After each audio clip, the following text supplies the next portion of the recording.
My name is Mayor, and I got deposed by the DCI, by the sheriff's office.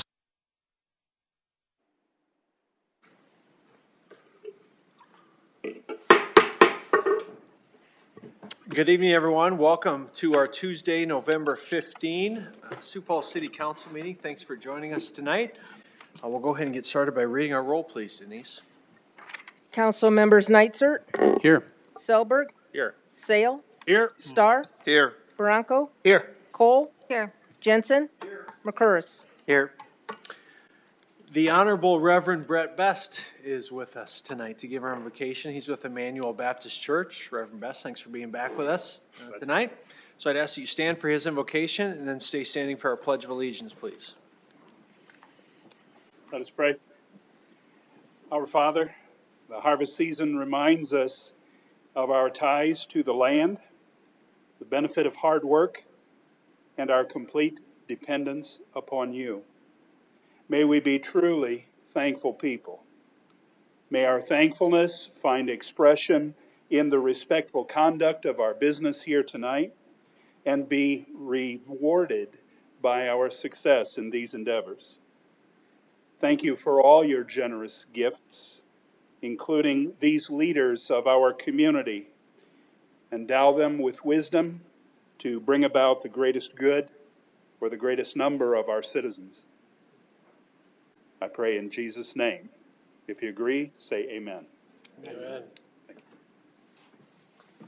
I pledge allegiance to the flag of the United States of America and to the republic for which it stands, one nation, under God, indivisible, with liberty and justice for all.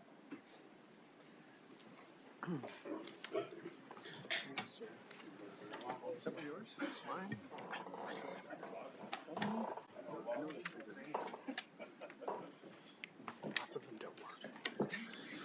All right, thank you, Reverend Best, for the invocation tonight. We'll move on to item 4, our consent agenda. Any changes to our consent agenda tonight? Mr. Mayor, yes, I'd like to pull under applications, item number 8. All right, so noted. Any other changes, council? Move approval. Second, Jensen. All right, motion by Selberg, seconded by Jensen. Any discussion there? All right, let's vote on that, please. Council members Nitzert, Yes. Selberg, Yes. Sale, Yes. Starr, Yes. Barranco, Yes. Cole, Yes. Jensen, Yes. McCurris. Yes. All right, that one passes then, 8-0. Move ahead to our regular agenda, item 13. Look for a motion there, please. I'll move approval, Jensen. Second, Sale. All right, motion by Jensen, seconded by Sale. Any discussion on that? All right, let's vote on that, please. Council members Nitzert, Yes. Selberg, Yes. Sale, Yes. Starr, Yes. Barranco, Yes. Cole, Yes. Jensen, Yes. McCurris. Yes. All right, that passes 8-0. Before we move on with our agenda, just want to review public input for our meeting tonight. For any regular agenda items, comments are limited to 3 minutes per item unless the item is being presented for final adoption, in which case public input is limited to 5 minutes. For regular agenda items, comments are limited to the agenda item under consideration only. During general public input at the end of the meeting tonight, comments will be limited to 3 minutes per person and on topics we didn't discuss earlier. So with that being said, we'll move on to the pulled item from the consent agenda.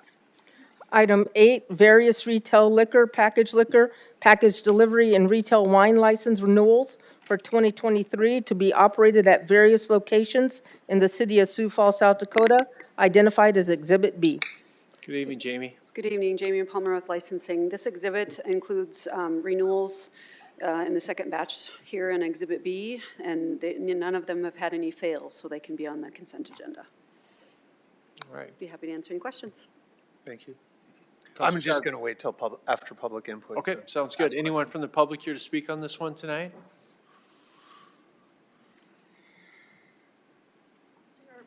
Sioux Falls.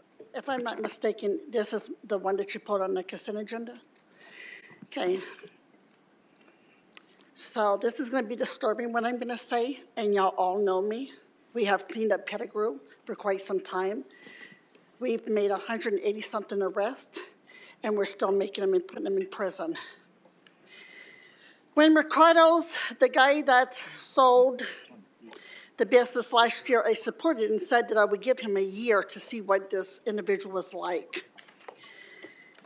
I asked council to have this meeting tonight to publicly address the concerns that I've had with Mercado's. I asked that you do renew his liquor license because he is on investigation with Homeland Security and the Sioux Falls PD.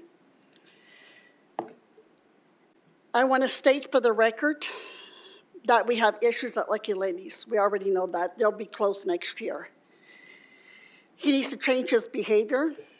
He needs to get employees that are law-abiding citizens, not fighting in the front and stopping traffic at 1:15 in the afternoon. The health department walked in there and violated him because he was selling meat from Hy-Vees in there. The city also had talked to him about open container and drinking inside of the facility. We have some victims of human trafficking from Call to Freedom that has came forward. I can't discuss the whole details of it, of what the licensee is doing in exchange of alcohol.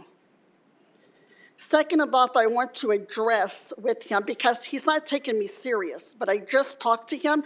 I'm gonna let him keep his alcohol license and he'll hang himself and he'll go to prison like everybody else in that corner, okay? So this is his warning, so I hope he takes me serious. Please stop enabling the transits because it's not helping. Do not have transits come into your facility to mop the floor, stock shelves in exchange of alcohol, because when they can't get alcohol, then they want to do criminal damage to his property, then the police is called for that. Okay, it's just common sense. I want to thank Murray Properties for cracking down on their property. They've been really good individuals so far. It's a shame that we're going to have to start closing down some doors on that corner, but it is what it is. That's all part of revitalization of the neighborhood. Do I believe these human trafficking victims? Yes, I do believe them. Okay, I do believe them. Do I believe what they're telling law enforcement? Absolutely. It is not very moral that we have that hood mentality that we have to do this. These individuals is wanting alcohol. If they don't have money for alcohol, we should not be exchanging any kind of illegal behavior, okay? These individuals are traumatized by human trafficking victims. I want him to understand this. So him doing what he's doing in God's creation is causing more trauma to these victims. I asked council to leave his liquor license because he's already been investigated by law enforcement. He'll hang himself. I want to say that when, and there's people in the background that live in Pettigrew. When I took over Pettigrew, I meant what I said. I want that criminal behavior to stop. We will keep patrolling the streets. We will keep making arrests on 11th and Summit in Duluth. And this is not going to be the hood no more. We're still making arrests as of today. We're making arrests. I just had 2 arrests today. They're going to prison. We'll do more. I hope that he listens to every word that I'm saying, because I meant business. He needs to stop the behavior and stop it now. He needs to choose wisely his employees, who he's hiring as his employees, first off. Now, this is the same owners that was at the Red Sea, that we had all those issues at the Red Sea, and then the landlord did not renew his contract because of the issues at the Red Sea. I'm letting him know tonight that I want it stopped, or we will revisit this, and I will ask City Council to pull his beer and wine license, and then he will have to shut down like Lucky Ladies will be shutting down next spring. I think that this is a warning, and this should be a fair warning, and this should be his last warning. All right, thank you. Anyone else here to speak on this item? Come on up.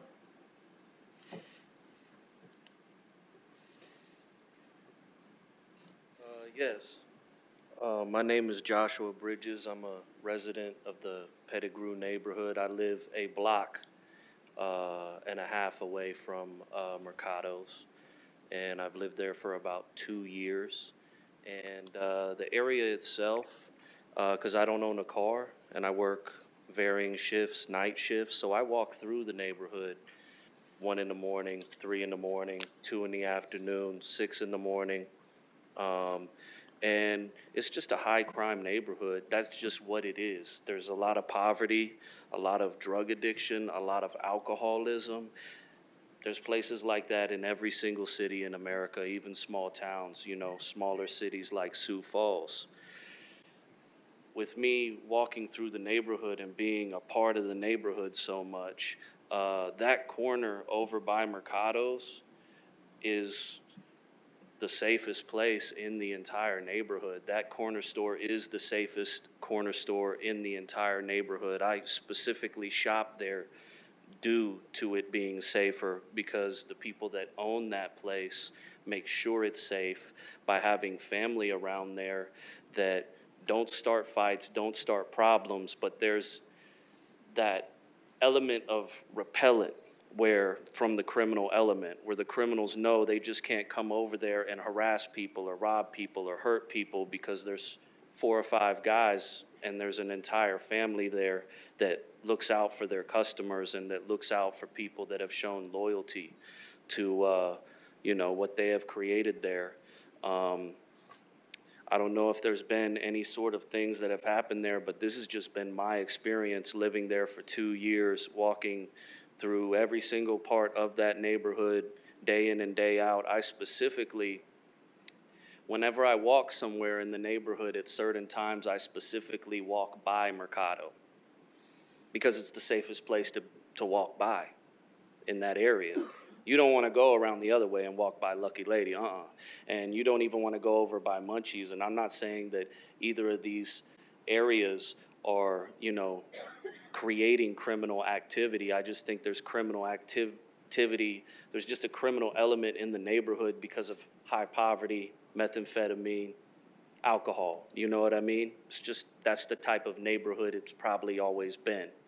So, but what I am saying is they've created a space in that area that really, it's kind of ridiculous anyone would have a problem with it. It would it's probably a model for lowering or eliminating crime within the area, as far as I'm concerned.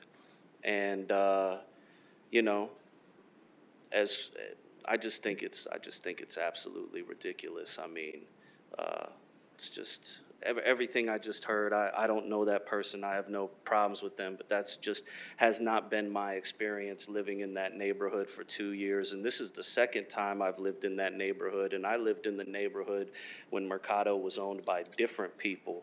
And you know, the people that own that store, you know, we're very lucky to have business owners like that in our low-income areas. And I think it's just a shame how we get these people that are immigrants that come here that work very hard, create something great, you know, that's positive for the community, but then you have people within the community that hate them for that.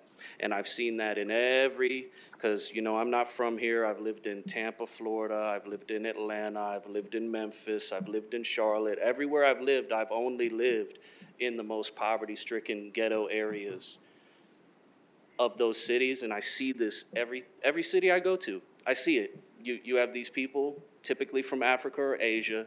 They're the only people that are willing to own businesses in these neighborhoods. And there's a local element that just hates them. And it's like, why? If it weren't for them, we wouldn't even have a place to go get cigarettes or bread. It's just ridiculous. Sorry if I went on a little bit of a rant, but that's just, you know, my perspective as a resident of that neighborhood. It's a great place. I wish all the businesses in that community were like Mercado. Even if they might charge $1 or $2 more, I still shop specifically at them because, and one of the reasons is to say, I know when I'm walking down that block, I'm fine. I have no problems. That's it. All right, Josh, thanks. Anyone else to speak on this item tonight? Come on up. My name is Angel Hafner. Just wait till you get to the mic, please. Come on up. Sorry. My name is Angel Hafner. I live on 11th and Summit. My grandpa used to own the building that he's in, and I live in my grandparents' house, which is across the street. so I'm like 44, so all my life. The crime isn't in front of his store. Basically, everything he said is pretty much correct. I do get along with Sierra. She is doing a good job. I think she's wrong here. When I walked in, I said we can agree to disagree on this one. The neighborhood is getting better. He is not the problem. However, it's the loitering at Lucky Ladies. Munchies has been there forever. You can't control the clientele. Unfortunately, you can't control who goes there. You can't control who lives there. You know, my grandpa or my uncle, he rents to people that are felons, and that's where they can live. So basically, but there hasn't been anything at his store. All the crime, if you look at the police reports, it is either at Lucky Ladies or, unfortunately, the parking lot next to my house. But you won't see it at his store. And he is right, his family is there. Our kids went to Head Start together. So, but I'm really not good at this, so basically I agree with what he said. Thanks, Angel. Anyone else here to speak on this? Come on up. Hello, my name Good is evening. Amy Harris. I live on 11th. It's the one-way that is a few blocks away from Mercado's. I have 4, almost 5 children, and I'm relatively new to the city of Sioux Falls, but we visit Mercado's often. I would say that the crime comes from Lucky Ladies, and the crime probably existed before he even came there, but he's a good attribute to the community. We feel safe, and we appreciate his business, and I'm just here on his behalf, so that's all I got. Thanks, Amy. Anyone else here to speak on this item tonight? Come on up. Good evening. How you doing? My name is Gerard Brayboy. I live right above Lucky Lady. I just moved over there, but I've been around the neighborhood for a long while. And I just think it's unfair for anybody to put Mercado as to police the area. You know, the area is crime stricken everywhere, but mostly at the Lucky Lady. Mercado, he doesn't allow anyone to hang out outside of his establishment or even inside like they do with Lucky Lady and stuff. So I don't understand I don't know her name, but I don't understand what she was talking about, because he does patrol his part. He can't do everything, you know, for the whole neighborhood. You know, he do protect his business and keep the traffic down. If you're not buying anything, he's always got out there telling them you got to leave. Can't even park out there and sit in your car, you know, so that's all I have to say. Thanks, Gerard. Anyone else here to speak on this? Come on up. Good evening, sir. How y'all doing? My name is Robert Bass. I do repossessions, and I come to Jay for help on a lot of repos. So I come up there a lot, day and night. I look for people around through the area day and night do repossessions. And I think one day last week, Jay was standing. It was some guy walked from Lucky Lady and had a beer in his hand, and he come right there in front of the store. And Jay went out there and told him, "You cannot do that." So he do patrol this area. I believe what Josh is saying. I agree with Josh what he be saying. Lucky Lady, Mercado is a good place to shop at. It really are. And I love going up there. So don't shut it down. Whatever you do, let them keep all the license, okay? All right, Rob, thanks. Come on up, sir. Yeah. I'll go. Good evening, sir. Good evening, guys. My name is Dion Falks. I've lived in the Summit Heights area for about roughly 4 years. Mercado's is a place that I could bring my daughter to. When I get in the door, they'll run and they'll hug the owners. There's that type of relationship. One thing I can speak on for sure is the character of Mercado. I've been coming in, I've been cleaning the windows for them. They've always blessed me. On Halloween, we get free candy, Christmas free candy. As far as Sierra goes with the kind of the allegations, that's crazy. That's just crazy stuff. I think we all know that. One thing I could really say about Mercado is that we need them in the area. They're a light, in a sense, in that entire area. Thank you. Thanks, Dion. Good evening, sir. My name is Melvin Eagle. I'm a member of Sioux Falls for like the past 10 years. I've been in the community for 5 years, and as long as I've known him, we're good friends. There's been no human trafficking through there. There is no legal activity going on there. I mean, he's a good business front for that area. I mean, he's a good person for the community, and you could renew his license. I mean, he's a good guy, and I think that's all I have to say for now. Mal, thanks, man. Appreciate it. Anyone else here to speak on this item here? Last call on that. I don't see anyone else. All right. You want to put a motion on the floor, Councilor Starr, and then go into discussion? Absolutely. Move to approve Exhibit E from item number 8. Second call. All right. Motion by Starr, seconded by Cole to approve. Discussion. Councilor Starr, you want to start? Yes, if I could, Mr. Mayor. I just had a couple of questions for the applicant.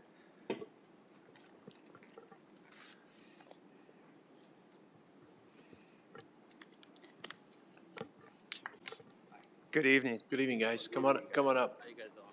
Good. Sorry, we are very nervous. He's my brother. The license under him. Even though we sell liquor, we still feed the neighborhood. I never buy alcohol for homeless. I always buy food for them. The issue that we have is Ciara. She used to work with the previous owner, call it Belay, before we purchased the liquor. Until now, she's the only one opposing that. She's grow up with bully, and she's bullying us. She's really bullying us. She always said, I know someone who's working in state of liquor license. This year, I'm going to take away your liquor license away. I have a witness. Every time she come on the corner, my landlord, I was here, they give her trespassing not to come around there. Because when you come to the liquor store, you have a cigarette on you. You have to put the cigarette outside and go purchase and come out. She doesn't give them to grab that cigarette. Oh, you want to go to jail? You want to put you in jail? Move from here. Every since we own that place, we never ever let anybody hang around there. We have our security. Beside the security, we have a good community. Because we feed them. We feed them. We are expanding. I heard she was talking about the Red Sea. That's true. That area was not good for business. We shut it down before even she raised up. We own Red Sea too. We thought we were doing good. It was not good location. We shut it down without bringing the case here. We got a hookah lounge legally working. We went through the city. We spent $120,000 to get the license. We're running there. It doesn't matter how much we spend, but we want the community to come and spend time there. They watch soccer, they watch news. We're not hungry about the money. We're enjoying the work. Recently, we bought another liquor license on East Side.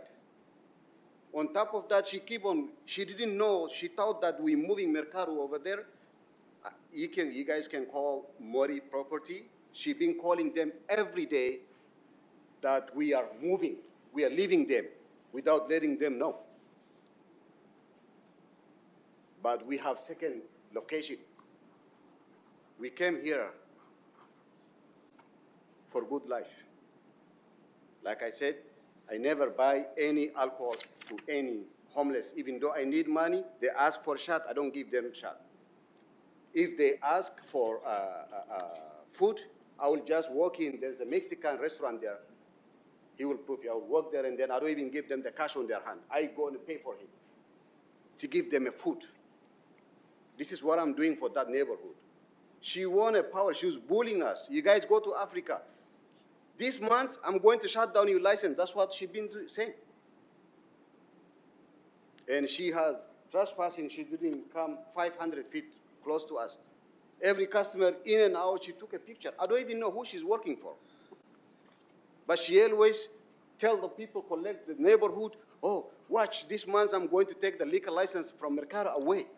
I have a friend who works at the state. I don't know what else to say. I'm so sorry if I raise my voice. No, that's fine.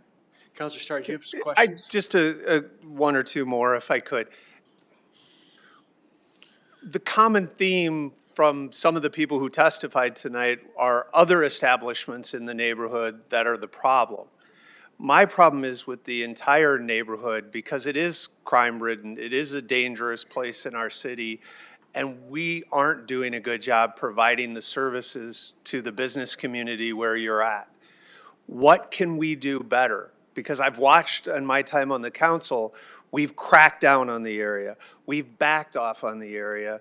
We've kind of come back around, and the police department does get accused of racism, or they target one group of people, or we arrest too many people, or we don't arrest enough. What would your solution to make the neighborhood a better place? Okay, good question. It's really interesting question. Step up though to the, Okay, it's that way really- people at home yeah. can hear you too, because Okay, it's really I'm interesting interested. question. I try to discuss about this question with my landlord, and I go to door to those business owners. I would say maybe 7 to 8 businesses around there. I never ever let anyone hang around there after they purchase. From my experience, hanging around is bringing the problem. They purchase, they leave, there's no problem. I highly recommend, it's not my business. I've no right to say or to give any suggestion to Lucky Lady. I want the Lucky Lady to have a security just like me. Every day I have a security. When they purchase, he give them 5 or 2 seconds to grab their lighting cigarette and then walk away. But if you guys did deep research after any time at Lucky Lady, you will see a group of people hanging around. So the more hanging, it comes more talking. And then that causes fight or crime. Anyone shouldn't hang around there. Like at my spot now, I own Mercado, and the next to Mercado, I have Book Lounge. You will never see anybody hanging around there beside my family and my friends. And I even for my own family, I tell them you have only 10 minutes to finish your cigarette. Either you come inside, there is a TV. We have a TV in the corner. Either you watch music or soccer or go you home. Because the more you hang around there, yeah, what you looking for? That's where the problem coming from. Well, I think I would agree with you because as people hang around, that's why we've seen shootings. People come there to find them because they're hanging I around can't that part of the them is their neighborhood. business big. They are a big company than me. I'm only small company. I hire a security. They should hire a security. Even last year I spoke with the mayor, Paul, because I have yeah, that's him. Because this guy, he's a security. He said he spoke with him. He want to come and work with me. Absolutely. And the mayor recommended him to work the whole building. And then that's the time I went door to door, recommend them, let's share $50 or $100, let's share money and have a security around here. So we will have security neighborhood or peaceful neighborhood. But I can't dare them. Like I said, they are bigger than me. I'm refugee. I've been only a few years here. I'm just trying to change my life. I try to do my best. And I help any community here. I always donate to community. I never even claim on my taxes because I didn't know the system. Any African community, any community going on in Sioux Falls, they come and ask me they want to rent event center, they want to rent a soccer field. I contribute. I'm the one paying all these things. My point tonight is that we can do better. We can do better for the neighborhood. We can do better for the people that live there. And you're right. I think we've got an accurate description of what's going on in the area and where the problem's at. I think there's there's plenty of blame to go around, but we continue to work to make our entire city safer, but as well as your neighborhood is a difficult place to live. And we want you to be part of our community, and we want to do a better job, and we'll continue on that chase. My last suggestion is I recommend Mary Property and MG Oil and the other businesses that on that plaza. I want them to come as a community, so we share money, we contribute money and hire security and pay them, so we have a safest community. we have a large police presence in the area, and the last time I pulled numbers, I mean, it's hundreds of calls a year for the entire neighborhood, and it's not doing what it is intended. So we have to figure out a different way, what it is, whether it's private security or additional officers, and there's all kinds of things that we can do that we haven't, and we can do better. Yeah, we can do that. Thank you, Thank Counselor. Well, you guys are up here. Any other questions for the applicants from any of our counselors? All right, you guys can have a seat. Thank you. guys. Yep. Counselor McCoris. Thank you. Thank you, Mr. Mayor. I appreciate the opportunity to talk about this, as I have received a variety of phone calls from people in the neighborhood. And a couple of things I think we got to clearly acknowledge is that we do have a concentration of challenges in one specific area, but want to be crystal clear on something. This is not an unsafe area in our city for every average day citizens. On Saturday morning, I was there with my 4-year-old daughter in Munchies, buying a bag of Doritos and a Mountain Dew. Not one time during that time did I feel unsafe with my 4-year-old daughter. However, at the exact same time, we have had meetings in the neighborhood with Chief Toom and other neighborhood residents that there are specific challenges because of a high concentration of individuals that live in that area with past issues. And so as we look at this issue, I'd encourage us to look specifically at the data, where the data is pointing of where the issues are coming from, and also recognize that the crime that's happening there is happening between individuals that know each other. The community of Sioux Falls needs to know this is not random crime of individuals going down there and all of a sudden you're going to get beat up, bullied, whatever it might be. These are people that know one another. So I just want to make it clear to the community of Sioux Falls, Pettigrew is safe and open for business. Yet at the exact same time, we do need to continue to make an investment in Pettigrew, but doing it in a very wisely way. I'd encourage us to have a meeting between Munchies, Lucky Ladies, Mercado, the apartment there with Costello and Chief Toom and the Neighborhood Association. I believe Chief Toom can lead that meeting in a very constructive manner. And so I appreciate the conversation tonight. Just wanted to remind us of those important things while we acknowledge the challenges as well. Thank you, Counselor. Other discussion? We got a motion and a second to approve this on the floor. Any other comments? All right, hearing none, let's take a vote then, please. Council members Nitzert, Yes. Selberg, Sale, Yes. Starr, Yes. Barranco, Yes. Cole, Yes. Jensen, Yes. McCurris. Yes. All right, that item passes 8-0. Next item, please.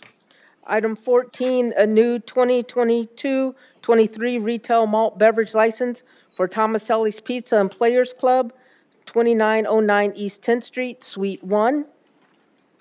Item 15, requesting to add video lottery terminals with the 2022-23 retail malt beverage license for Tomaselli's Pizza and Players Club, 2909 East 10th Street, Suite 1.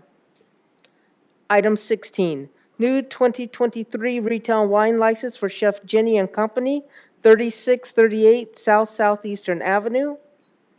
Item 17, special one-day off-sale wine license for Rotary Club of Sioux Falls West to be operated at 4712 East Alpine Circle for a fundraiser on December 16, 2022. Hi, Jamie. Good evening, Jamie Palmer. I'm happy to answer any questions you may have. Council, before we do that, anyone from the public here to speak on any of these 4 items? Any questions here for Jamie? Councilor Nitzert? I just have a question for one of the applicants, if that would be appropriate Sure. at this point. It's the Tomaselli's. Okay, that would be Beth Lubers. Beth, come on up.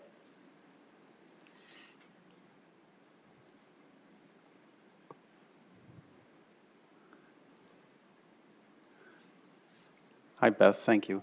So pretty simple question. So I understand that you had, or you have the restaurant, you did have dine-in, I think that closed during COVID, correct? Yes, You have video lottery now, correct, 10 machines. correct. Okay, so are you just going to remodel and do like a room with 10 machines approximately where the dine-in was? Correct, yes. There's approximately 35–40% of the building not used right now, and we're coming up on a 25-year lease next April. So we're just trying to repurpose that area with 10 more machines if possible for, a little bit more variety. And then there's just enough room left to have a small space for frozen pizzas as well. So there's kind of a couple of different ideas But that's where it would end, would be the second license, the 20 machines. We're not looking to have a mega casino or anything. We just really love that area, and it's perfect because we would still have the pizza operating, and with the interstate access right there, it's perfect for our drivers, and we would love to continue to lease there if possible. In the current, how does the beer work with the current casino? I mean, is it inside of just a room, or do they go by it at, or do you? How does the beer work? I'm sorry. Yeah, like any beer sales or whatever in the current casino, and how will it work in the second, since they're two different premises, and you have to have Well, separate alcohol for each? It is separated by 2 doors. There's a set of bathrooms in the middle, Mhm. and then there's a door leading into the original casino, and then a door leading into what was our buffet and pizza dine-in area, correct? So we haven't been using the front door of the pizza side. We have all of our carryout, since COVID. Yeah. We've had all of our carryout customers come in through the Players Club Casino. So do you you'll just have beer in each one, like fridge or something? I or believe have so. We haven't thought really through that yet? gotten that far yet. I'm not sure what the guidelines are, since we only have the license for 10. I'm not sure. Understood. You And just I have to figure that out. Yeah, yeah. Okay, fair enough. Thank you. Yep. All right, thank you, ma'am. Any other questions on this item? These items, I should say, then I'll take a motion. You can have a seat, thank you. Move approval, Jensen. Second, of course. All right, motion by Jensen, second by McCoris. Discussion? All right, let's vote, please. Council members Nitzert, No. Selberg, Yes. Sale, Yes. Star, No. Bronco, Yes. Cole, No. Jensen, Yes. McCurris. Yes. All right, that passes 5-3. Next item. Item 18 is a second reading, an ordinance of the City of Sioux Falls, South Dakota, approving the naming of interior rooms on public property. Sponsor Mayor.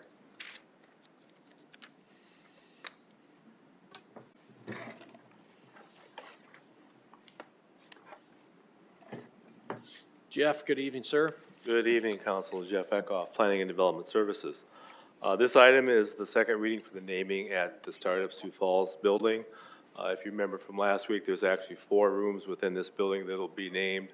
The first one is the Weiser Distribution Collaboration Room, which is shown on this slide. And then we have a series of single offices that are named for Kurt Laudenbach, for Ide Bailey, and then the First Bank and Trust private offices, and they just are C1, C2, and C3. Sarah Lum with Startup Sioux Falls is here if you have any questions for her. All right, Jeff, thank you. Anyone from the public here to speak on item 18 tonight? Council, got any questions for Jeff or Sarah on this? Move approval? Second. Motion by Selberg, seconded by Bronco. Any discussion? All right, let's vote on that, please. Council members Nitzert, Yes. Selberg, Yes. Sale, Yes. Star, Yes. Bronco, Yes. Cole, Yes. Jensen, Yes. McCurris. Yes. All right, that passes 8-0. Item 19. Second reading, an ordinance of the City of Sioux Falls, South Dakota, approving the renaming of the Wells Fargo Cinedome to Wells Fargo Cinedome and Sweetman Planetarium. Sponsor Mayor. Yes, good evening, Jeff Eckhoff again. So on October 31st, the naming committee came together and unanimously recommended approval for the renaming of the Wells Fargo Cinedome to the Wells Fargo Cinedome and Sweetman Planetarium, thanks to the generous gift of Dick and Kathy Sweetman, who were with us last week. Mary Colesroot is also here from the Community Foundation, but Chelsea Cronin from the Washington Pavilion will handle the rest of this presentation. All right, thanks, Jeff. Come on up. Good evening, ma'am. Good evening. I think I'm mostly just open to questions that the group might have. We are just thrilled that the Sweetmans have provided this opportunity for our community, and hopeful about all of the opportunities it will make available for us in the future. All right, thank you. Before we ask them if there's questions for them, anyone from the public here to speak on this one? All right, Council, got any questions for the pavilion, the foundation? Jeff Eckhoff on this? Great item. Move approval. Second, Cole. All right, motion by Selberg, seconded by Counselor Cole. There, discussion on this one. All right, let's take a vote, please. Councilmembers Nitzert, Yes. Selberg, Yes. Sale, Yes. Starr, Yes. Bronco, Yes. Cole, Yes. Jensen, Yes. McCurris. Yes. All right, that one passes 8-0. Next item. Item 20 is a second reading, an ordinance of the City of Sioux Falls, South Dakota, approving the naming of streets named within the Sioux Falls Public Safety Campus. Sponsor Mayor. Jeff. Yes, good evening. On September 30th, the naming committee came together and again unanimously recommended approval of the renaming of 4 of the streets at the Public Safety Training Center. 2 of them for fallen officers, police officers Seville and Pike, and for 2 for fallen firefighters Larson and Masters. Chief McElravy is here tonight, and he'll introduce some of our guests that are able to attend tonight, family members of our past heroes. All right, thanks, Jeff. Chief, good evening, sir. Thank you. Matt McElravy, Fire Chief, Mayor, City Council. Thank you once again for the opportunity to be here. Very excited about this opportunity. We're excited for the campus, for the progress that we've seen there. And once again, we think that this is a fitting tribute, that the names that you see before on this application represent those that have paid the ultimate sacrifice. We're excited about the campus that this community has provided, and we think that it's a very fitting opportunity that these names will help guide our present and our future public safety officers. So with that, I bring before you the request for the naming of Pike Avenue in honor of Police Night Captain Edward Park Pike, end of watch September 23rd, 1922, as a result of gunfire. Request of the naming of Seville Avenue in honor of Police Captain George A. Seville, end of watch was October 6th, 1935, as a result of an assault. Request of the naming of Masters Street in honors of fire apparatus operator Thomas C. Masters. His final alarm was January 24th, 1960. He passed as a result of a carbon monoxide rescue. I'd like to recognize the family of FAOTC Masters who are with us here tonight. His daughter, Pat Doucette, and granddaughter, Deb Neerman, over here in the gallery with us tonight. Thank you for being here. I'd like to request the naming of Larson Street in honor of Fire Captain Charles E. Larson, final alarm July 14th, 1967, as a result of the building collapse at the Jordan Millworks fire. I'd like to recognize the family of Captain Charles Larson, his daughter with us here tonight, Chris Golden, her husband, retired Fire Captain Larry Golden, and their granddaughter, Darcy Golden. I appreciate you taking this request before you tonight. All right, Thank Chief, you. thank you. Anyone from the public here to speak on this item tonight? Council, any questions here? Move approval, Sale. Second, Nitzert. All right, motion by Counselor Sale, seconded by Nitzert to approve 20. Any discussion on this, Counselor Sale? Thank you, Mr. Mayor, and thank you, Fire Chief, for bringing this forward. And I will tell you, in my past history as being a firefighter for 20 years in Sioux Falls, knowing that all of this happened before I got out of the department, it's still a lot of the story that goes on. And I thank my lucky stars that on my time on the council, we haven't had any fatalities in police and fire, but times are changing. It continues to be a rough occupation. And I will say this is a small token of the appreciation that I know that the city council feels for the police and fire and the families that have to go through sending their loved ones off every day, not knowing if they're gonna come back.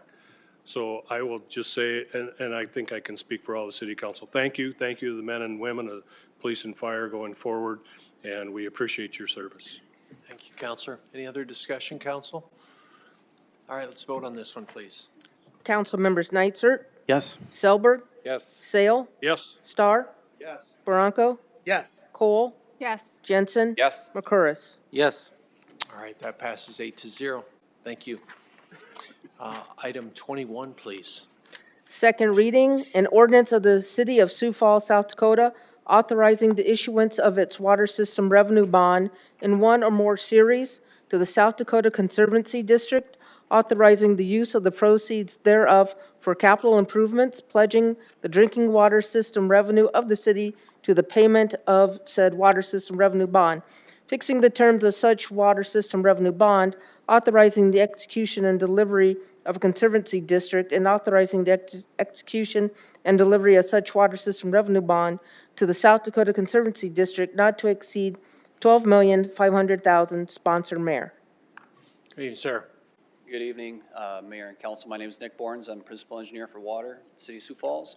I'm here to talk to you today about the proposed SRF loan ordinance and the two projects, water projects associated with that ordinance. Again, this is the second reading here tonight.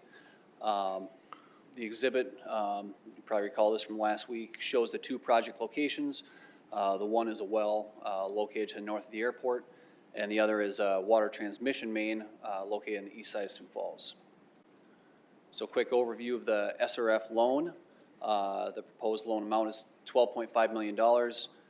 Again, the exciting part about this loan is that included in this loan is principal forgiveness of up to $7,895,000, which is the cost estimate of well 25.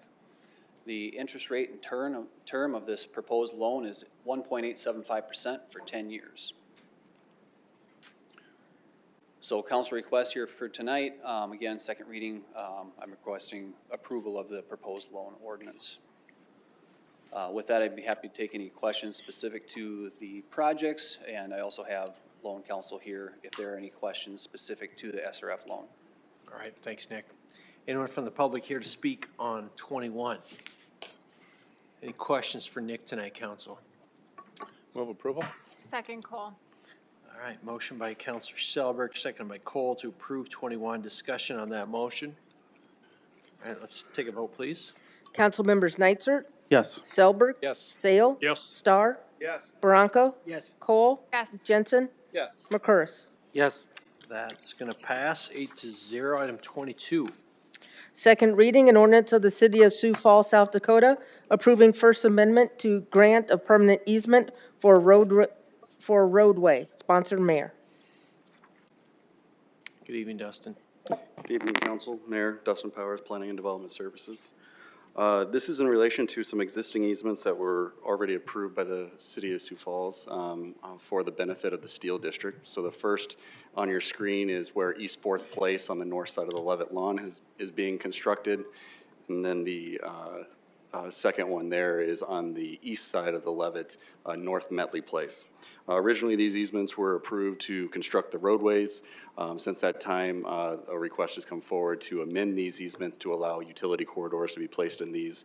That'll allow some redundant power and utilities to be brought to the Steel District site for the benefit of the Steel District. The city still has the opportunity to place easements or utilities within the easement areas as long as they don't negatively impact the Steel District's use of the area as well.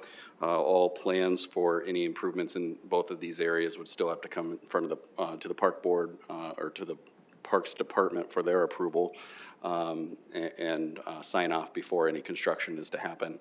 The park board did review this on October 26th and is recommending approval of the amendments that are in front of you tonight. Luke Jessen with Lloyd Companies is here if you have any questions. Otherwise, I'd be happy to answer any as well. Okay, thanks, Dustin. Anyone from the public here to speak on 22? Questions on this one, council? Move approval. Jensen. All right, motion by Selberg, seconded by Jensen. Any discussion on the motion there? All right, let's take a vote on that, please. Council members Nitzert, Yes. Selberg. Yes. Sale. Yes. Starr. Yes. Bronco. Yes. Cole. Yes. Jensen. Yes. McCurris. Yes. That passes 8-0. Next item, please. Item 23, second reading, an ordinance of the City of Sioux Falls, amending the Code of Ordinances of the city by amending Chapter 111 by adding Section 111.031, number of video lottery machine placements authorized. Section 111.032, video lottery placement application procedure. Section 111.03, procedure for additional video lottery machine placements. And Section 111.034, applicability effective date. Sponsored council members Nitzert and McCurris. Mr. Mayor. Councilor Nitzert. Thank you. We've talked about this a lot, and so I'm going to try to move this pretty quick, but I think it's really important for review for all of us and for the community at large. Just as a reminder, we're here to talk about video lottery. And video lottery requires that you have an alcohol license. You have to have a liquor license, a malt beverage, or a wine license. The interesting part is that if you're a liquor license establishment, which is limited in this city and expensive to get one, you qualify automatically for video lottery. You can have 10 machines. You don't have to meet the requirements of a bar or lounge. You can have your video lottery. And those are like 10 machines in a bar or in a little room in a restaurant. Those are not what we're discussing tonight. Nobody has an issue with those, I don't believe. The other type is video lottery that is placed with malt beverage or wine licenses, which are very inexpensive and they're unlimited. State law says that you must be a bar or a lounge pursuant to that particular code section to qualify for video lottery, and that's one of the major issues that we have tonight.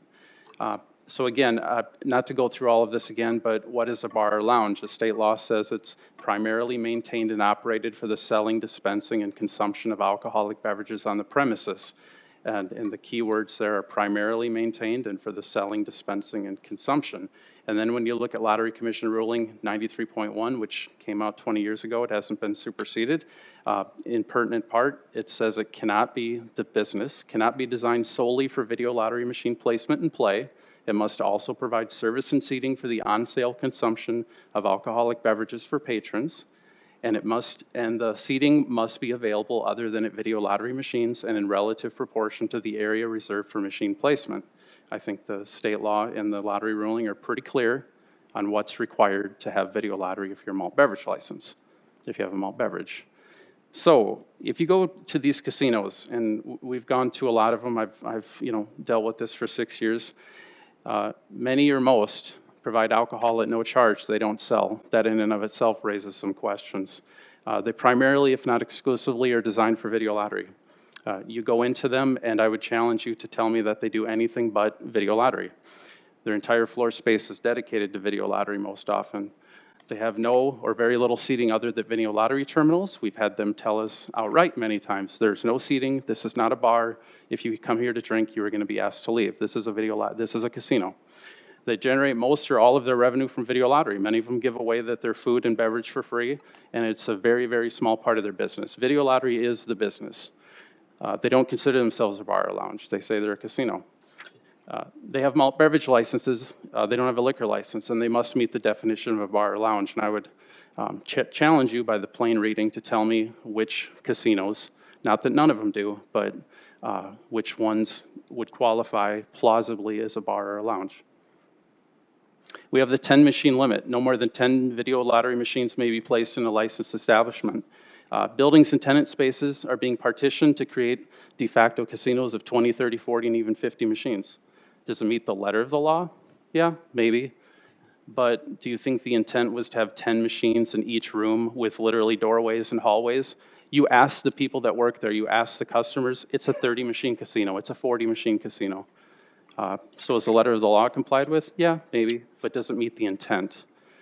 Most of the growth, and you'll see this coming up in the video lottery placement in the last 3-4 years, has been from the expansion of existing casinos, not the creation of new casinos, assuming that the casino meets the legal requirements of a bar or lounge. We're spending most of our time going from 20 to 30 to 40, 50 machines rather than creating new business. So the trends, I spent all weekend going through 5 years worth of licenses, and it's very, very telling, and it told a very interesting story. Video lottery has exploded since 2019. I think there's a couple reasons for that, one of which is the ordinance that we passed, not the only reason. And almost all of the video lottery growth has been with malt beverage establishments, and the vast majority are places that call themselves a casino. They're certainly not a bar or a lounge. And as an example, you have something like the Log Cabin Bar. They have a malt beverage license and they have video lottery. Clearly that is a bar or a lounge. That was the intent. So when you start looking at the numbers, it gets really interesting. So you look here and you had in 2017 and 2018, and actually for 25 years, you had less than 10 video lottery placements per year with malt beverage. 25 years.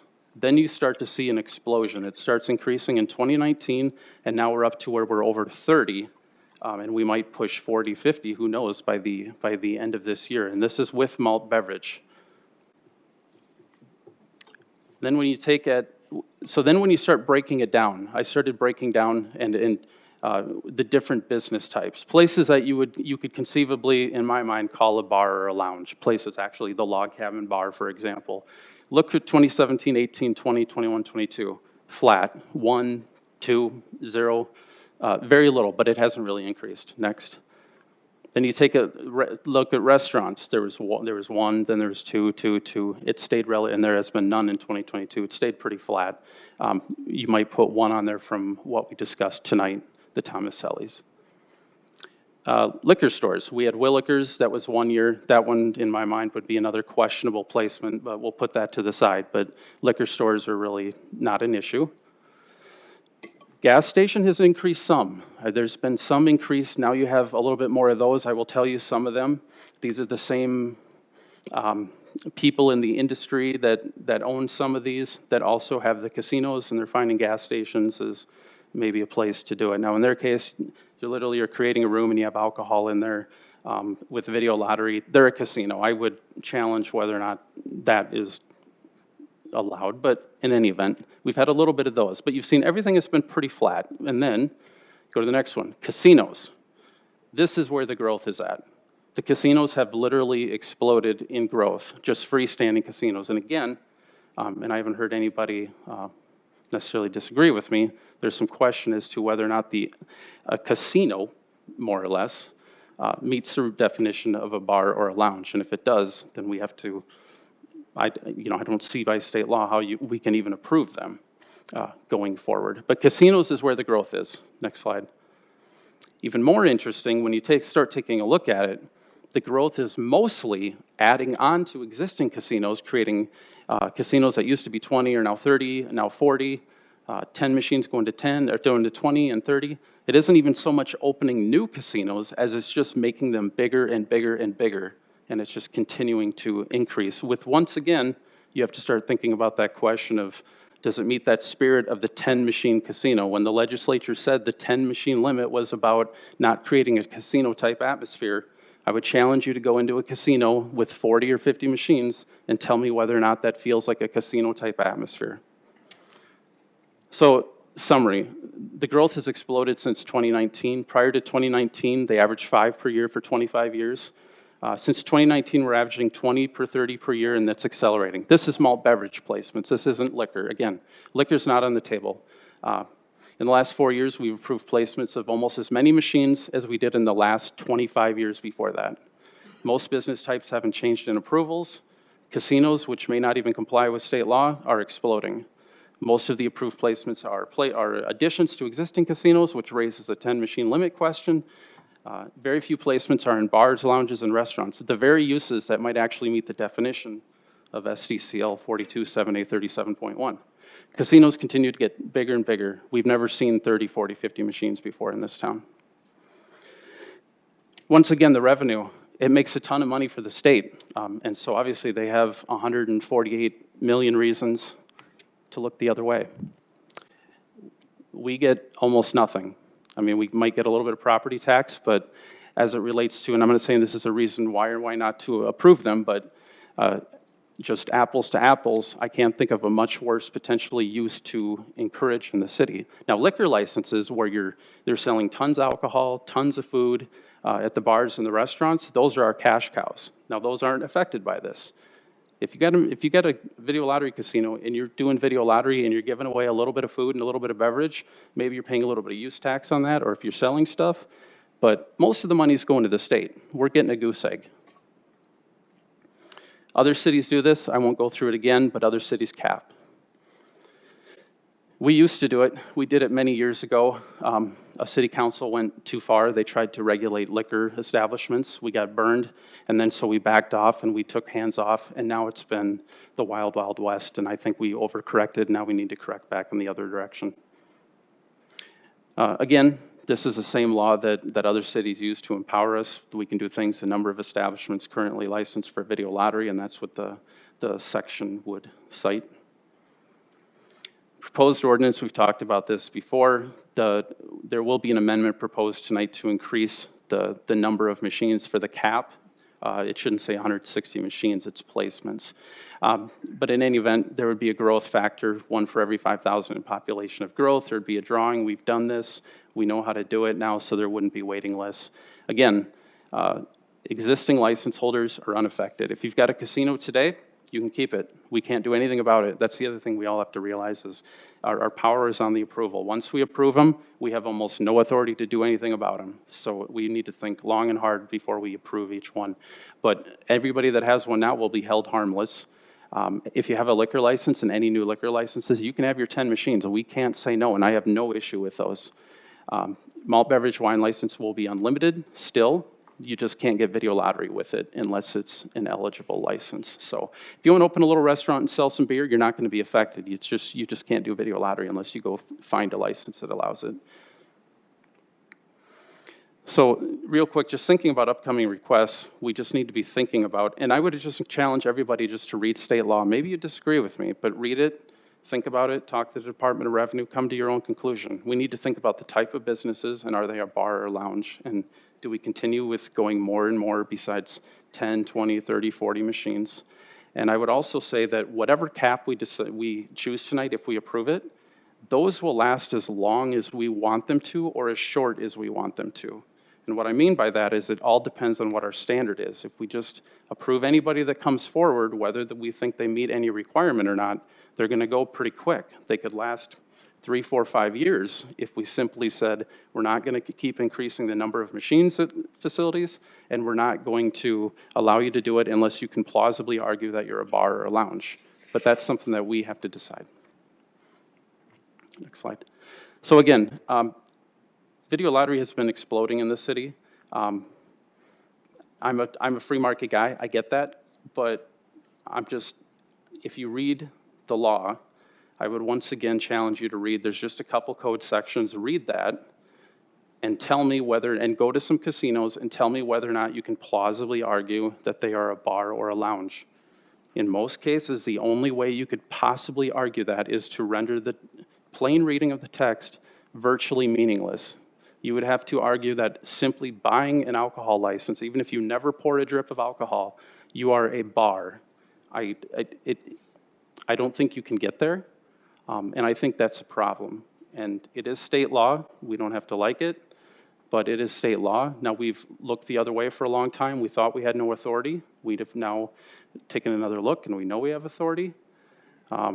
It's something we have to look at. And is it a problem? Yes. I think not enforcing state law is a problem. It's something that we're sworn to uphold, first of all. But the other thing is, I don't know how many people have told me that come in from out of town or people that live here, why do we have casinos in every corner? Why are they right across the street from each other? Why is there 5 and 4 blocks? How many casinos do we need? It's reaching saturation. It's not a good thing. And it doesn't even have to do, not even thinking about what the potential social ills and all those other issues and problems are. There's that as well, of course. So yes, it is a problem, and we have seen an explosion, and it's continuing unabated, and I feel very strongly that we need to deal with it. And you'll still be able to have a casino. You can still do the video lottery in your little restaurant, but we cannot let this growth continue. And if we need clarity, let's go talk to the state. But for right now, we need to slow it down. Thanks. All right, thank you, Counselor. Anyone from the public here to speak on this item tonight? Come on up.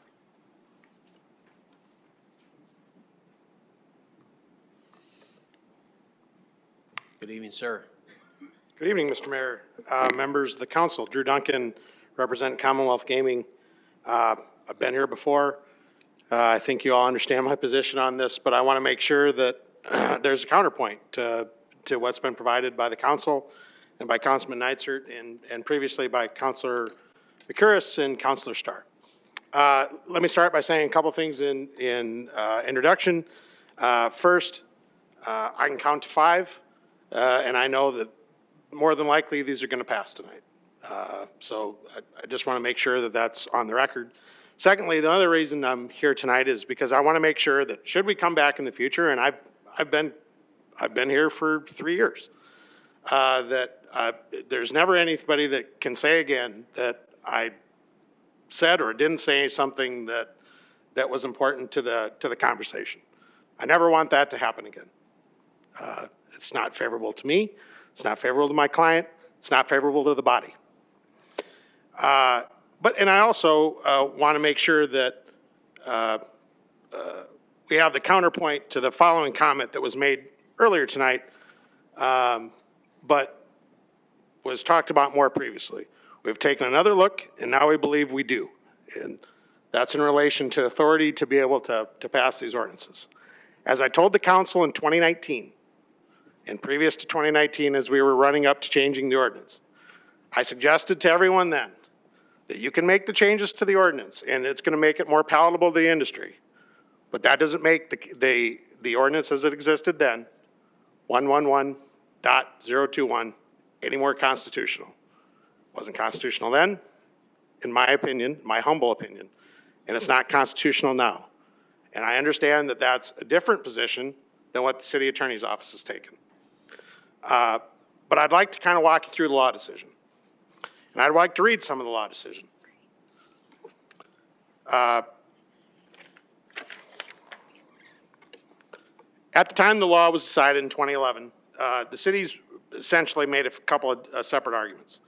In the city's view, Ordinance 6080, which is what we had then, does not regulate video lottery but controls, through zoning, the location and use of buildings housing video lottery machines in order to protect the health, safety, and general welfare of the residents.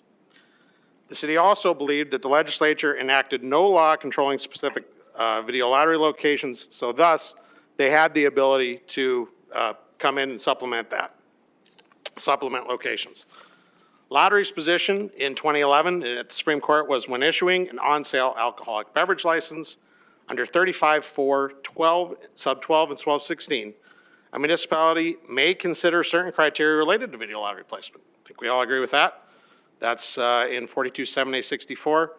But in light of the narrow circumstances in which a municipality may assert its influence upon video lottery location, the lottery contends the legislature understood that the regulation of video lottery, including its location, is a field occupied by the state. That was lottery's position in 2011. I believe it's lottery's position now, and it's a position that I want to provide you some clarity on. Another thing I want to say as I'm going through this is I've looked at this decision. I've probably read this decision upwards more than 50 times. Nowhere in the decision, at any point in the decision, does it say that the decision applies only to liquor license applications or those applications in which you've heard repeatedly that you cannot touch. Nowhere does it say that this decision, the law decision that was written in 2011, only applies to liquor license applications. As a matter of fact, it says that nowhere.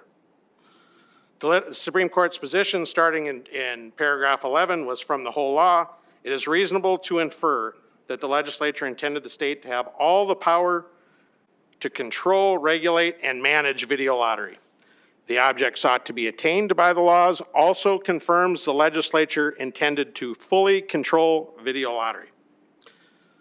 Although there was no express legislative direct and control of video lottery to the exclusion of local regulation, the scope and power exerted by the legislature and the character of the obligations imposed by its statute reflect legislative intent to be exclusive in the field. So we've talked a lot about legislative intent and the spirit of the law. Supreme Court suggests that the legislative intent was for the legislature to be exclusive to the field. Drew, your time is up. I'll give you 30 seconds just to wrap it up. Okay. I'll suggest to you two things. The holding of the law decision is essentially this. Based on the character of the obligations imposed by the legislature, we see no delegation of power and responsibilities to municipalities and no entrusting to municipalities the control of video lottery. Rather, the statutes place all burdens upon the state. One other thought. The decision is clear. You can control through zoning where bars or beer bars are located.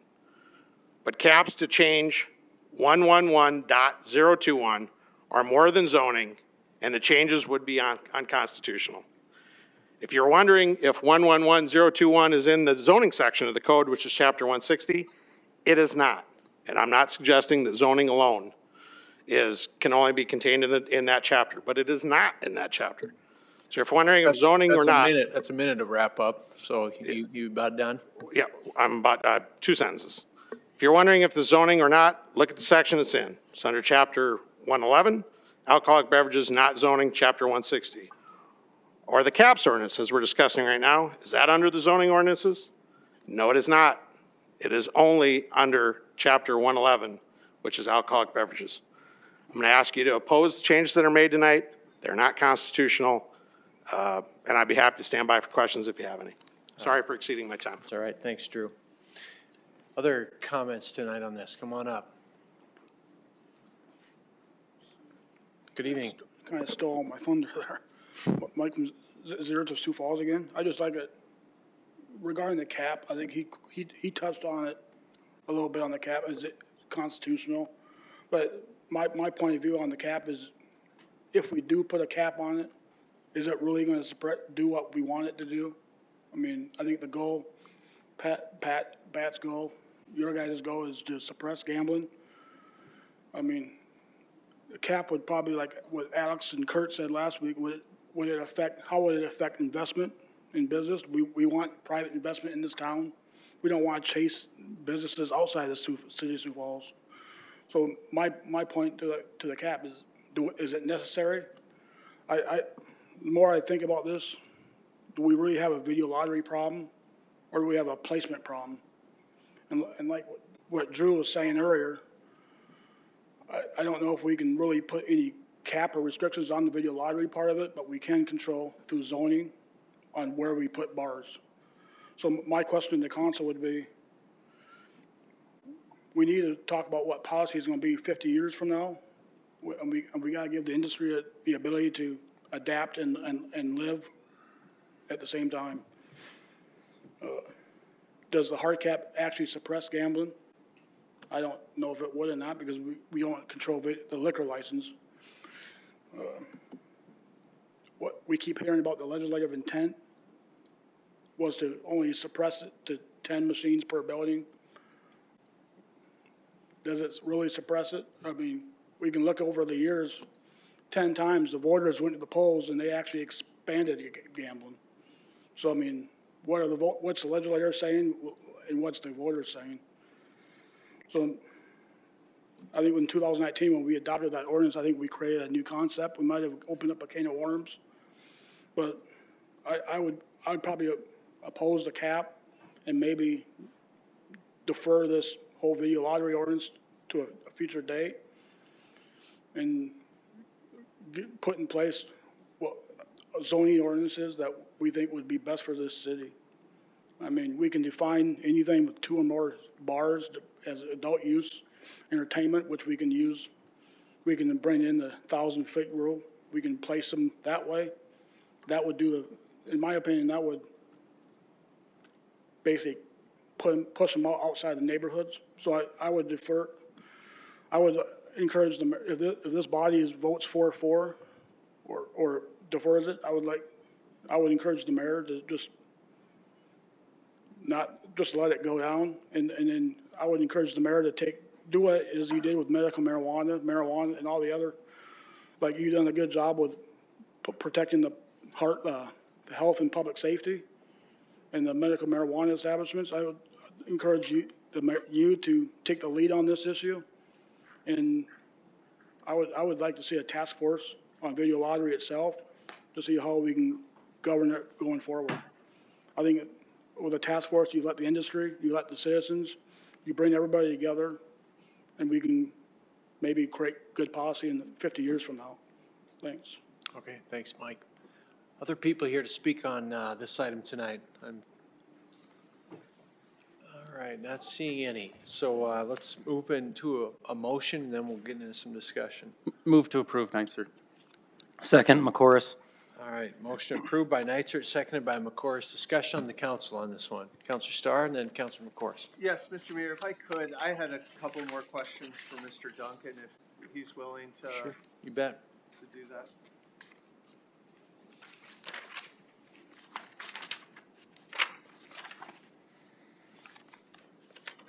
First, if you would, as a personal privilege, if you'd introduce your assistant you brought with you tonight. He's learning the process, it looks like. It's my son, Bennett. Bennett, thanks for coming. This is your first chance to get to see government in action, at least on a city basis, so welcome. Thank you for coming. His other option was doing homework at home. I got one the same age, and she'd be here if her mother would let her, so that's a whole nother thing.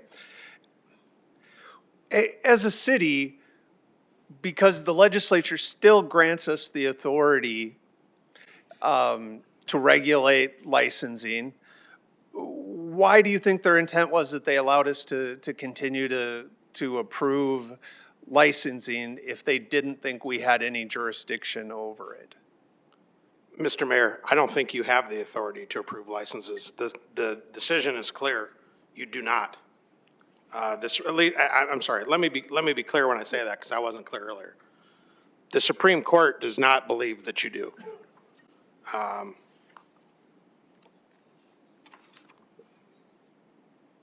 It specifically gave the executive director the power to approve or disapprove any application for a license. In doing so, it provided that the director consider the applicant's proposed, or the application's proposed location. It's in paragraph 13 of the decision. So then it would be your position that the legislature should remove that ability from us to approve or not approve video lottery licenses, because we do approve them on all of them. I get the part where you don't believe that we have the ability to cap, but we have the ability to approve on an individual basis? No, I'm sorry, if that's the impression. No, it's me learning. No, I'm sorry, if that's the impression I'm giving, I don't mean to, and I understand we're having a back and forth. And I would like to stress again, this is my legal opinion. This is me reading this 50 to 100 times. This is me being involved in this since 2018. This is me having conversations with Councilman Neitzer or Councilman McCurris that has only made this issue known more. And I think it's probably sharpened the legal skills of both the city attorney's office and myself with regards to this. But let me be clear. I don't think you have the ability to license establishments. I think what the ordinance scheme, or excuse me, what the statutory scheme for the legislature and what the Supreme Court believes is that you are supplement to that, and that you can look at 42-7A-64 as it relates to both beer and wine licenses as a supplement to that. But the executive director has the only final authority to approve or disapprove a licensure, as you guys call it, a placement. And I think the law decision is very clear about that.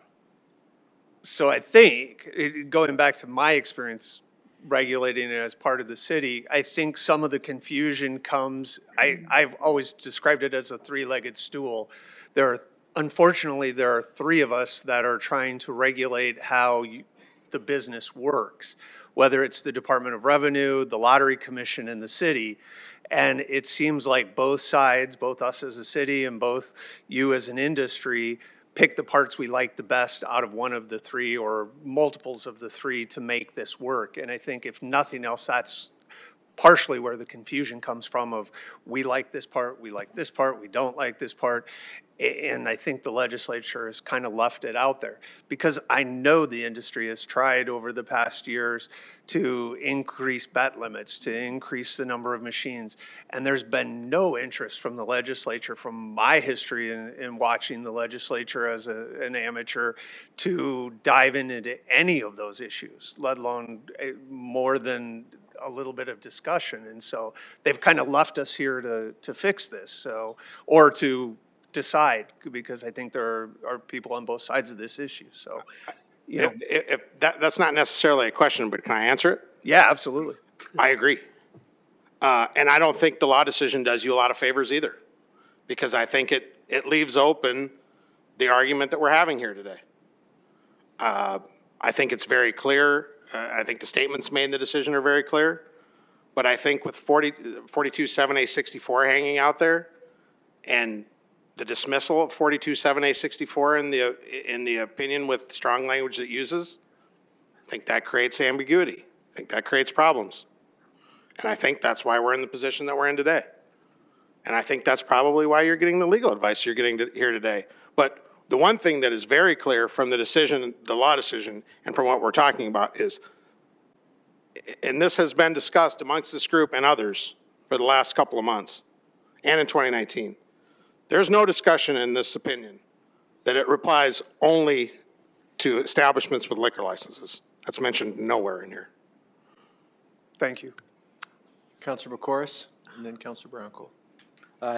Move to amend by replacing 160 with 186 and 111.031A. Second, Jensen. All right, we have a motion and a second to amend by McCoris, seconded by Jensen. You want to unpack that, Councilor McCoris? Yes, thank you, Mr. Mayor, and thank you, fellow councilors, for a lively discussion on this matter over the last couple of weeks, and specifically challenging the matter of how do we determine if a cap is approved, what to set the cap at. And I believe some good comments have been made and some good discussions have been made that good common sense regulation means that we kind of put a runway out there for the industry to say that this regulation is coming. And so what we tried to do is look at the past 3 years history rolling average of how many have been added each year. And so I believe that would be appropriate to move that cap to 186 to reflect the average of the last 3 years to kind of say this regulation's coming, this is what it would be. So council, I would ask for your support in this manner. I believe it's good common sense regulation that provides clarity to the industry and is a fair way of doing this approach. Thank you. All right, discussion on the amendment. Councilor Neitzer? You know, there's no perfect number, so I don't know exactly what the number should be. Just a few thoughts from my perspective. As I noted, the last 3 or 4 years have been an anomaly, so it's kind of interesting to use the last 3 or 4 years.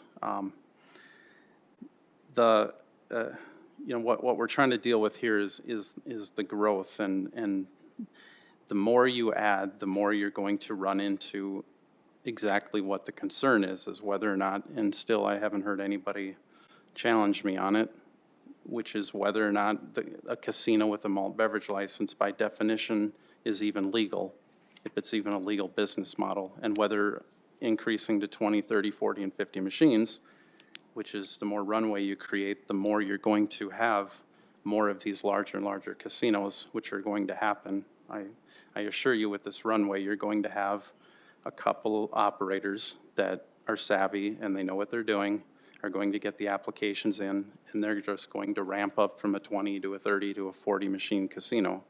And you're just going to have more of those.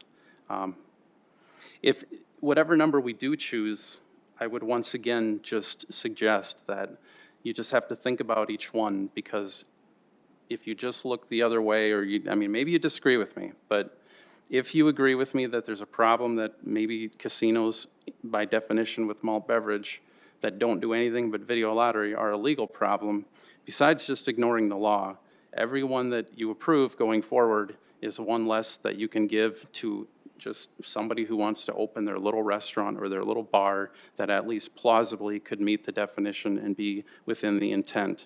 So a month or two down the road, or whatever it is, if we hand out and we give away all the ones that we create this runway with, we have the power to make a long runway or short runway, and it really has to do with what we want to do in terms of whether or not we're going to have any standard or we're just going to give them to anybody who comes forward. Thanks. All right, other discussion on the amendment here? Councilor Sale? Thank you, Mr. Mayor. I'm going to try and unpack a few of the things that, for me, at this point, the 186, I was part of a correspondence with a few council members and trying to make sure we didn't take anybody's business plan away from them that's in development today. And it takes a while to get a loan and get your business plan. So the number has been negotiated and back and forth, and I think we can live 186, 189, 192, whatever. Let's get it out there. Let's make people live by it and go forward. As we look at the broader discussion of video lottery, it's entirely possible the intent of the great council members that are bringing this forward, that they might get what they want tonight in this, but when we take away a revenue source for the state of South Dakota, I can almost guarantee you the legislature will look at it and say, you are in our area. You're going to take our money away. We're going to take that ability away from you going forward. So I will vote for a couple of the amendments tonight, and we'll go forward with that. But I would say, in the long run, if I was going to Pierre, and the fact that Medicaid expansion has gone through, the governor's made a pledge to do away with sales tax for groceries, and you look at the expenses that they're going to have, and the city of Sioux Falls is going to take away a future revenue source, I think they're going to take a good hard look at this, and we might lose in the long run any ability that we have to regulate it. So I speak in support of the 186. All right, thank you. Any other discussion on the amendment? Councilor Selberg? Thank you, Mr. Mayor. Well, I do appreciate the conversation. It seems like it's been going on for months, and but it was needed. I mean, you see some of these numbers that have been brought out, and they are somewhat stunning, and it did kind of spin out from 2019 with some action that this council had taken. So it's been exploited a bit. When you see the numbers that have happened in the last 4, it's kind of something where you go, well, it definitely is something that needed to be addressed, so I really do appreciate the counselors that have brought that up, and we are having the conversation. I would say, you know, someone who believes in a free market and capitalism and entrepreneurs, and kind of, again, I think Councilor Sale just said something to the effect that really hit too. Anytime you're talking about taking away a revenue source or possibly a business opportunity for somebody, gets in a tough area for me as well. So, yeah, this is one where we've had a couple of good LA law shows here between a couple of people here that have really been going back and forth. It's been kind of fun, and I've learned a lot, but I do appreciate that it was brought up in the work that's been done. So I guess we'll take it from there, but I will probably be in support of the amendments. All right, other discussion on the amendment here? All right, seeing none, let's take a vote on it. Councilmember Nitzert, No. Selberg, Yes. Sale, Yes. Starr, Yes. Bronco, Yes. Cole, No. Jensen, Yes. McCurris. Yes. All right, the amendment passes 6-2. Back to the main motion as amended. Do you want the floor, Councilor Bronco? I did have one more question for Mr. Duncan. Yeah. Sorry to make you get back up.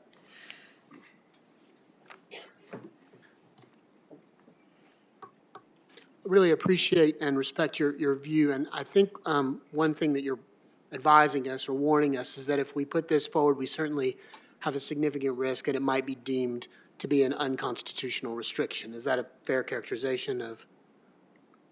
I'm talking about the changes we're proposing this evening. Mr. Mayor,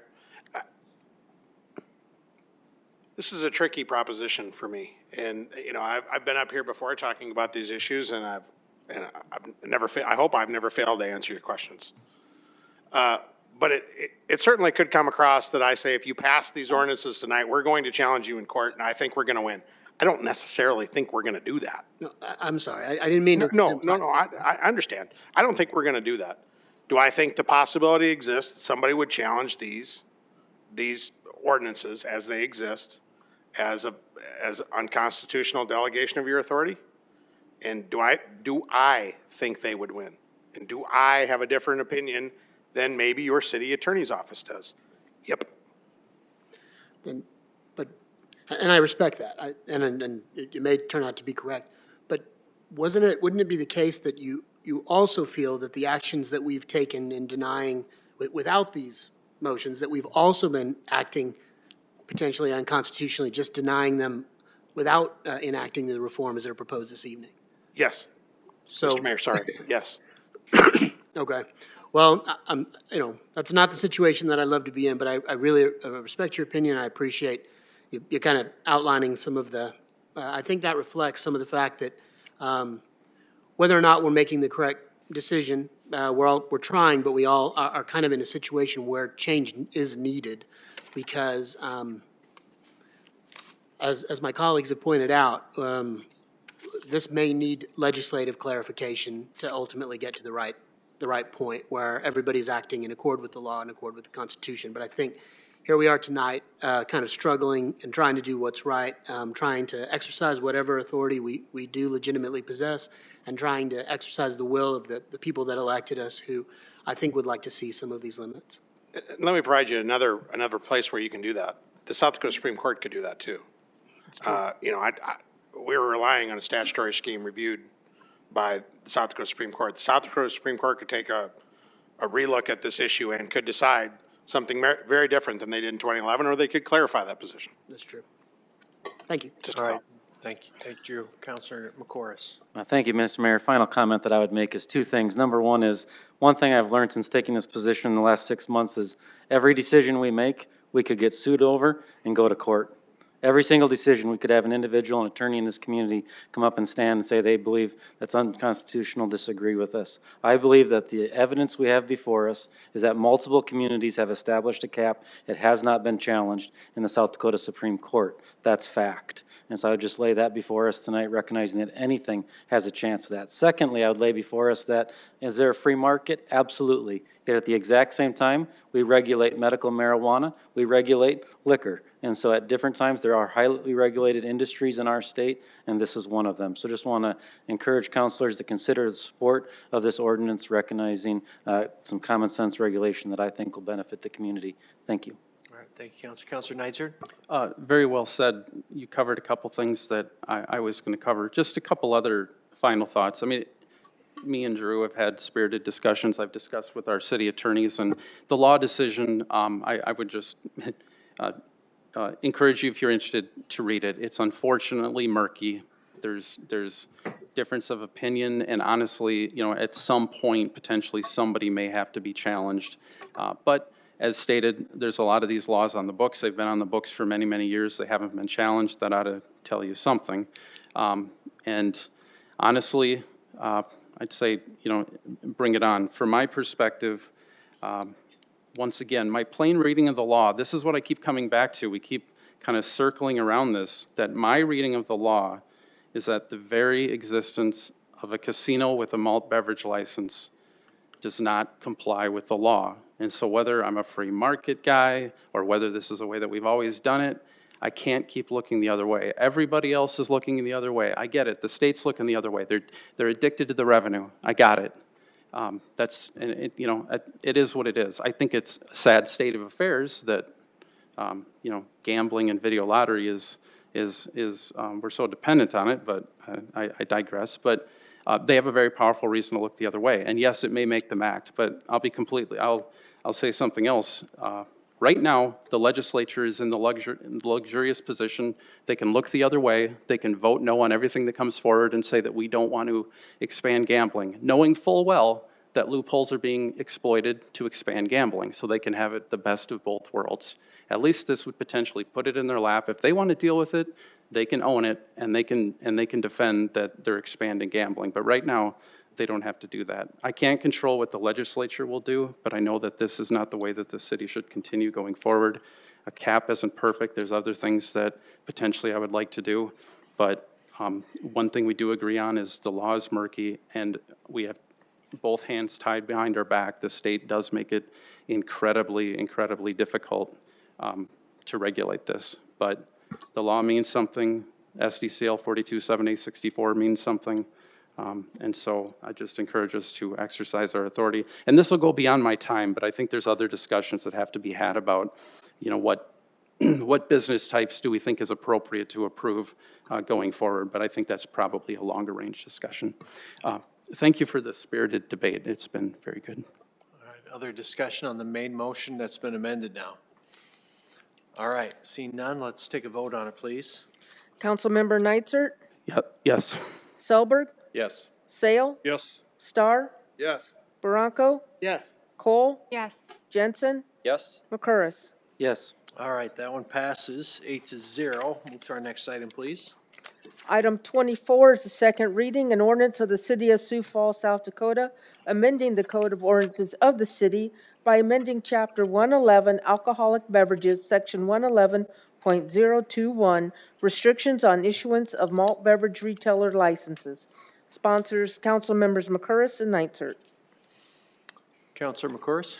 Thank you, Mr. Mayor. very quickly recap, 2019, there was an ordinance change that applied to malt beverage applicants, allowing openings that are inaccessible to the public, limited to employees only, to allow 2 licensed premises to share an employee. Since the passage of that, as we've seen the numbers previously, there's been a growing number of malt beverage establishments that have exceeded 2 licensed premises. This evening, bringing forward an amendment to that would provide clarity to the industry and the public, recognizing that there's been confusion. Some have said it's 2, some have said can maybe put 2 together, you get 4 or 5, whatever it might be. Tonight's intention is to provide that we allow up to 3 malt beverage wine licensed premises to share refrigeration and employee-only openings. So where this comes from is saying the industry you've heard say that 3 is that magic number of allowing 30 machines.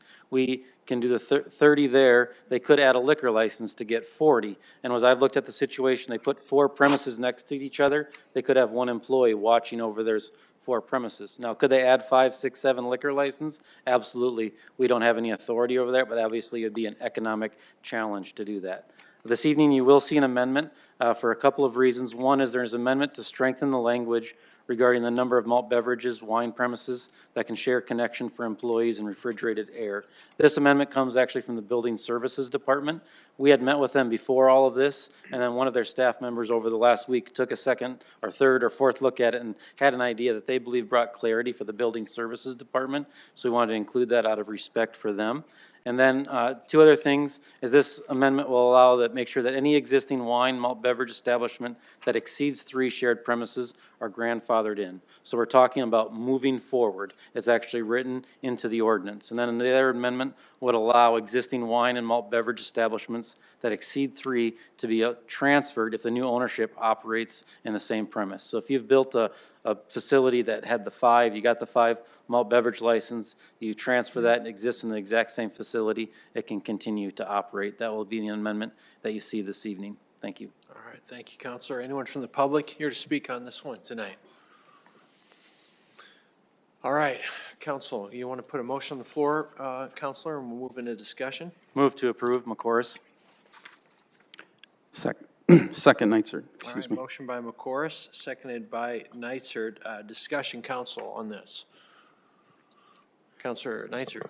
Just real quick, that for me, there's sometimes as you sit on a legislative body, you find out that you can't let perfect be the enemy of good enough, or maybe it's the reverse, I don't know, but, or making some progress.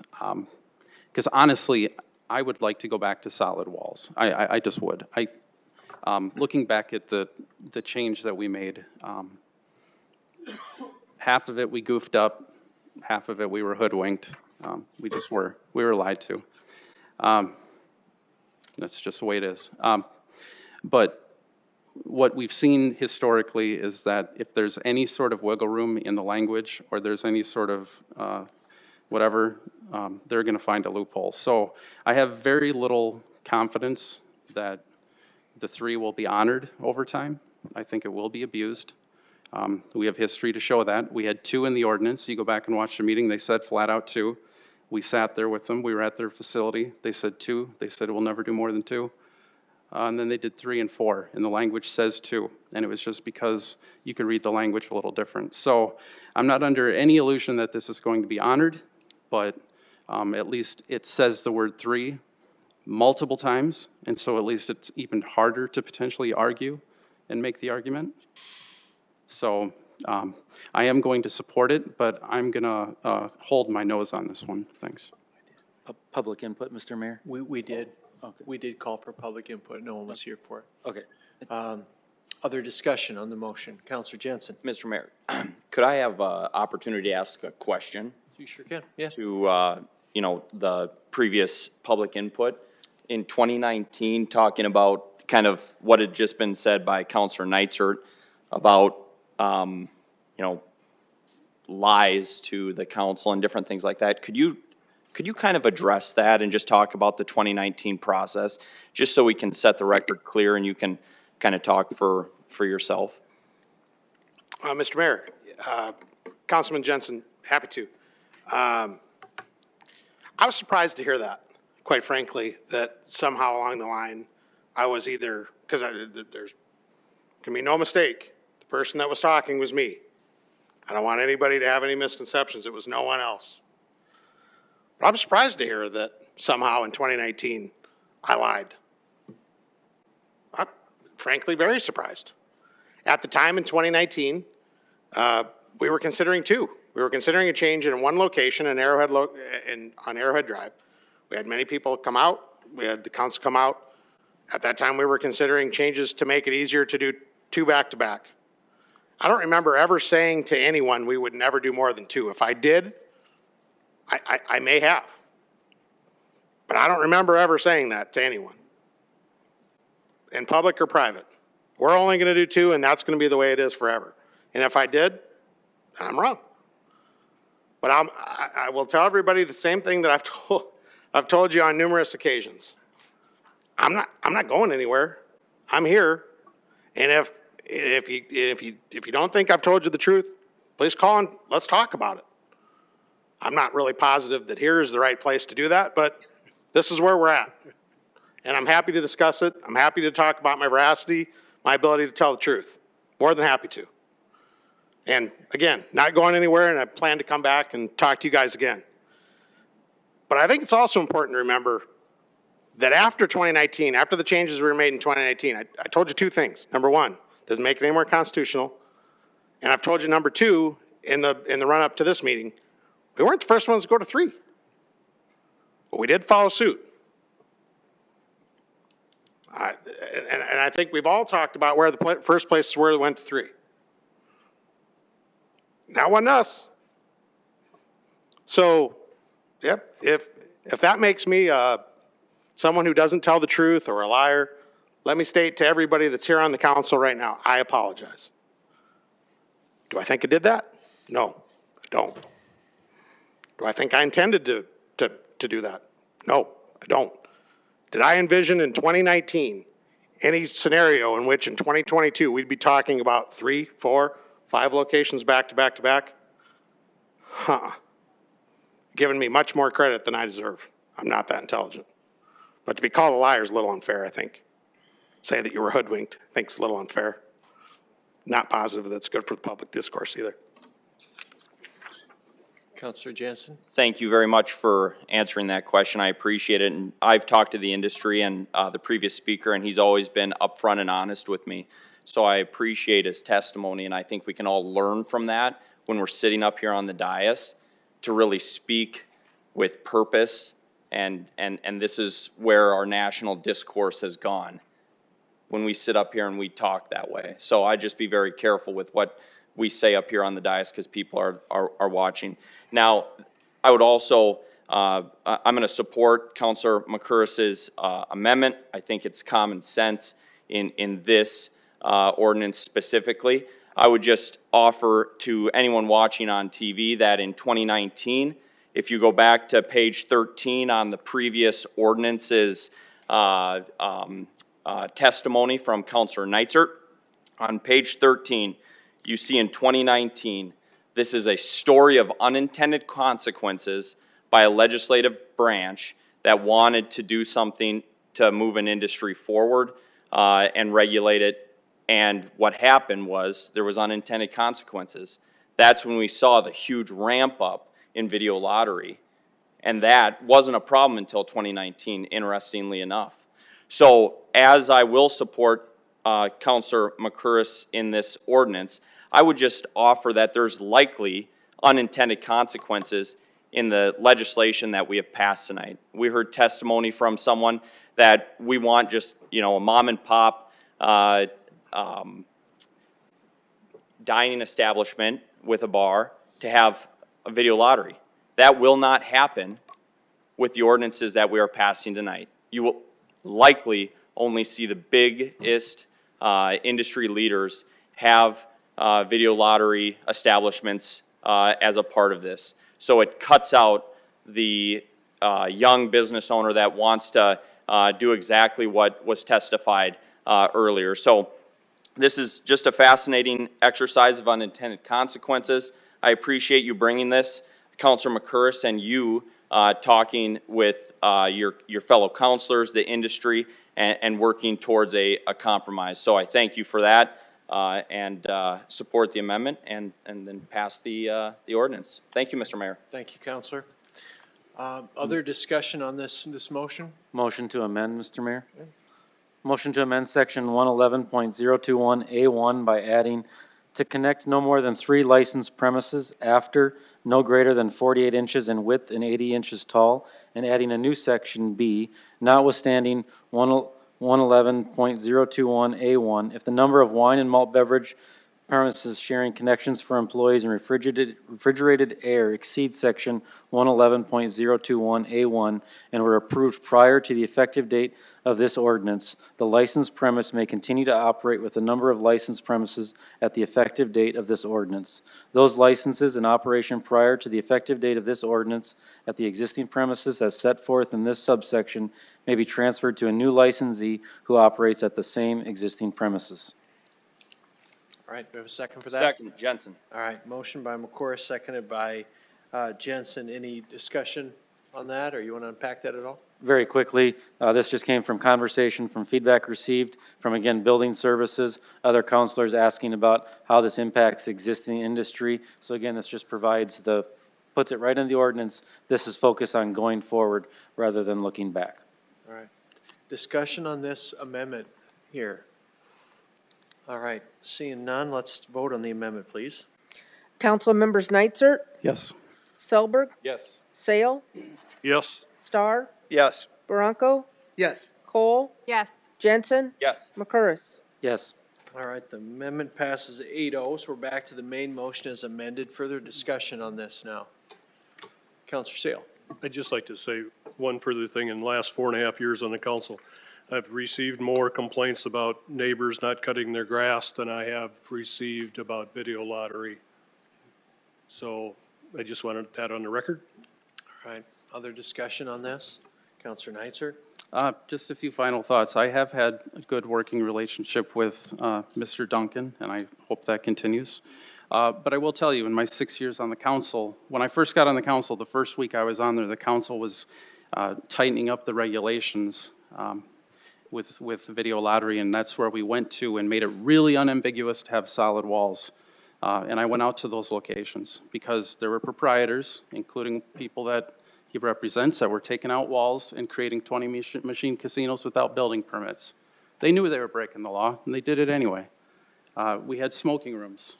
Those continued, and the only reason they stopped is we got the Department of Revenue to send them a letter and say that we will fine you $10,000 and revoke your license if you don't knock it off. And I'll just say, yeah, did we screw up in 2016 or 2019? Yeah, I was one of them. I screwed up. I own that, and I'm trying to fix it as best I can. The cap isn't perfect. Now, as far as small business, that's the one thing that I have consternation about the cap about. I don't want to affect a small business, but I'm left with no choice because I'm beating my head against the wall because I keep talking about reading the plain reading of the law, and I still have had nobody dispute my reading of the law that giving a video lottery license to a casino that does nothing but video lottery, that has a malt beverage license, does not comply with the law. So when we see these come in the next few weeks, and you're going to see there's already 13 or 14 on the docket, all from one applicant, all expanding casinos to 20, 30, and 40 because they're savvy. If you give them all to them, you can't complain that small business can't get their license for their little restaurant because you gave them all away to something that wasn't even legal because we just looked the other way. It's all in our control of what we're going to do. We wouldn't even need these ordinances if we simply followed the law. That's it. Thanks. All right, further discussion. All right, let's take a vote on this then. Councilmember Nitzert, Yes. Selberg, Yes. Sale, Yes. Star, Yes. Bronco, Yes. Cole, Yes. Jensen, Yes. McCurris. Yes. All right, that passes 8-0. Next item, please. Item 25 is the first reading and ordinance of the City of Sioux Falls, South Dakota, rezoning property located off of East 33rd Street and west of South Canyon Avenue from the RS Single Family Residential Suburban District to the CN Conservation District number 17281, 2022, and amending the official zoning map of the City of Sioux Falls. The Planning Commission recommends approval, 6-0. Recommendation, set a date of second reading for Tuesday, December 6, 2022. Private applicant, Savannah Development LLP, Brian Jackson. Jason, good evening, and before you start, you were called Justin Bieber 3 times last council meeting. Just Yeah, so you know. Justin's unable to be here tonight, Yeah. so I will be taking his place. I had to make I sure am Jason I had to Bieber. make sure you knew you got called Justin Bieber, so. I will never miss another council meeting again. So, Jason Bieber, representing Planning and Development Services. This is an application by Brian Jackson with Savannah Development. It's located north of East 33rd Street and east of South Veterans Parkway. It's about 1.12 acres in size. The purpose of this rezoning is they're looking at just rezoning an existing drainage area to conservation. All right, thank you, sir. Anyone from the public here to speak on item 25? Council, any questions for Jason on this? All right. Move approval? Second, Jensen. All right, motion by Selberg, seconded by Jensen to set a date of second reading for Tuesday, December 6th. Any discussion there? All right, we'll vote on that one, please. Council members Nitzert, Yes. Selberg, Yes. Sale, Star, Yes. Baranco, Yes. Cole, Yes. Jensen, Yes. McCurris. Yes. All right, that passes 7-0. Next item. Item 26 is a first reading and ordinance of the City of Sioux Falls, South Dakota, rezoning property located at 4705 West Battelle Place from the RA2 Apartment Residential Moderate Density District to the RS Single Family Residential Suburban District, number 17282, 2022, and amending the official zoning map of the City of Sioux Falls. The Planning Commission recommends approval 6-0. Recommendation, set a date of second reading for Tuesday, December 6, 2022. Private applicants, Veldhouse Construction, Inc., Caleb Veldhouse. The applicant and owner here is Caleb Veldhouse. It's located west of I-29 and north of West 26th Street. It's about 0.4 acres in size. The purpose of this rezoning is the applicant's looking at constructing a single-family house on the lot. All right, thank you, sir. Anyone from the public here to speak on 26? Any questions, council, on this one? All right, look for a motion to set a date of second reading for Tuesday, December 6th. So moved, Nitzert.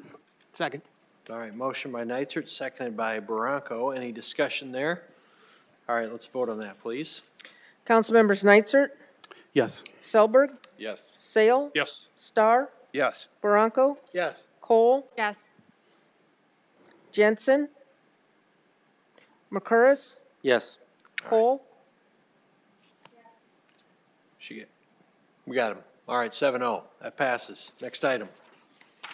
Item 27, first reading an ordinance of the City of Sioux Falls, South Dakota, rezoning property located south of East Madison Street and west of Veterans Parkway from the RS Single Family Residential Suburban, RD1 Twin Home Duplex Residential Suburban, RA2 Apartment Residential Moderate Density, O Office, and the C2 Commercial Neighborhood and Streetcar Districts to the RA1 Apartment Residential Low Density, RA3 Apartment Residential High Density, LW Live Work, O Office, and C2 Commercial Neighborhood and Streetcar Districts, number 17285, 2022, and amending the official zoning map of the City of Sioux Falls. The Planning Commission recommends approval 6-0. Recommendation, set a date of second reading for Tuesday, December 6, 2022. Private applicants, Foss Fields Development Company, Joel Engel. The applicant and owner here is Joel Engel. It's located west of Veterans Parkway and south of West Madison Street. It's about 38 acres in size. The purpose of this rezoning is the applicant's looking at constructing a commercial office and multifamily residential development. All right, thank you, sir. Anyone from the public who would like to speak on item 27 here?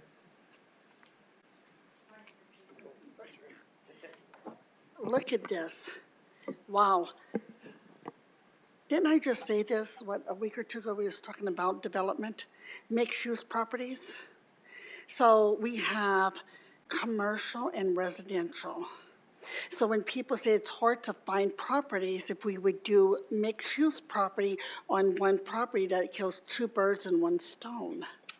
Wow, so this developer and whoever did this was very bright. So this is what we need in the city, is mixed-use property. So commercial at the bottom and apartments or whatever at the top would be ideal instead of getting land to put commercial here and then 5 miles down the street, you're trying to find land for residential because it's so scarce for land and it's so high priced for land that this is the perfect thing. So all of these developers listening tonight should follow in this footstep on this agenda because it can happen that you can put mixed use on one piece of land. Right? Don't we all agree about that? I wish that everybody would do that. Then we can put more properties to usage than making one property one thing and having 2 and 3 different things. So commercial and apartments or whatever, townhomes, whatever, mixed-use property, condominiums, whatever the case might be, you're still housing people and it's still mixed-use property. That's wonderful. All right, thank you. Anyone else here to speak on this one tonight? Council, you have any questions for Jason on this one? Councilor Starr? Yes, I'm sticking with Mr. Bieber, so I get his first name right, or don't have to get the first name right. Not that I'm rubbing it in, Director. Talk to me a little bit about, yeah, go back one more, please.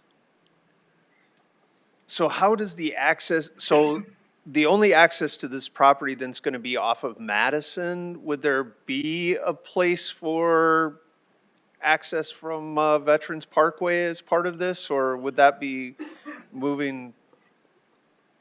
You know what I'm asking? Yeah, babbling. there I'm won't be too any far into access this. to Veterans Parkway because that's controlled by the state. So the main access point will be on that north side of Madison Avenue. Eventually that will be a lighted intersection. And then you'll have access on the west side there going through that existing neighborhood.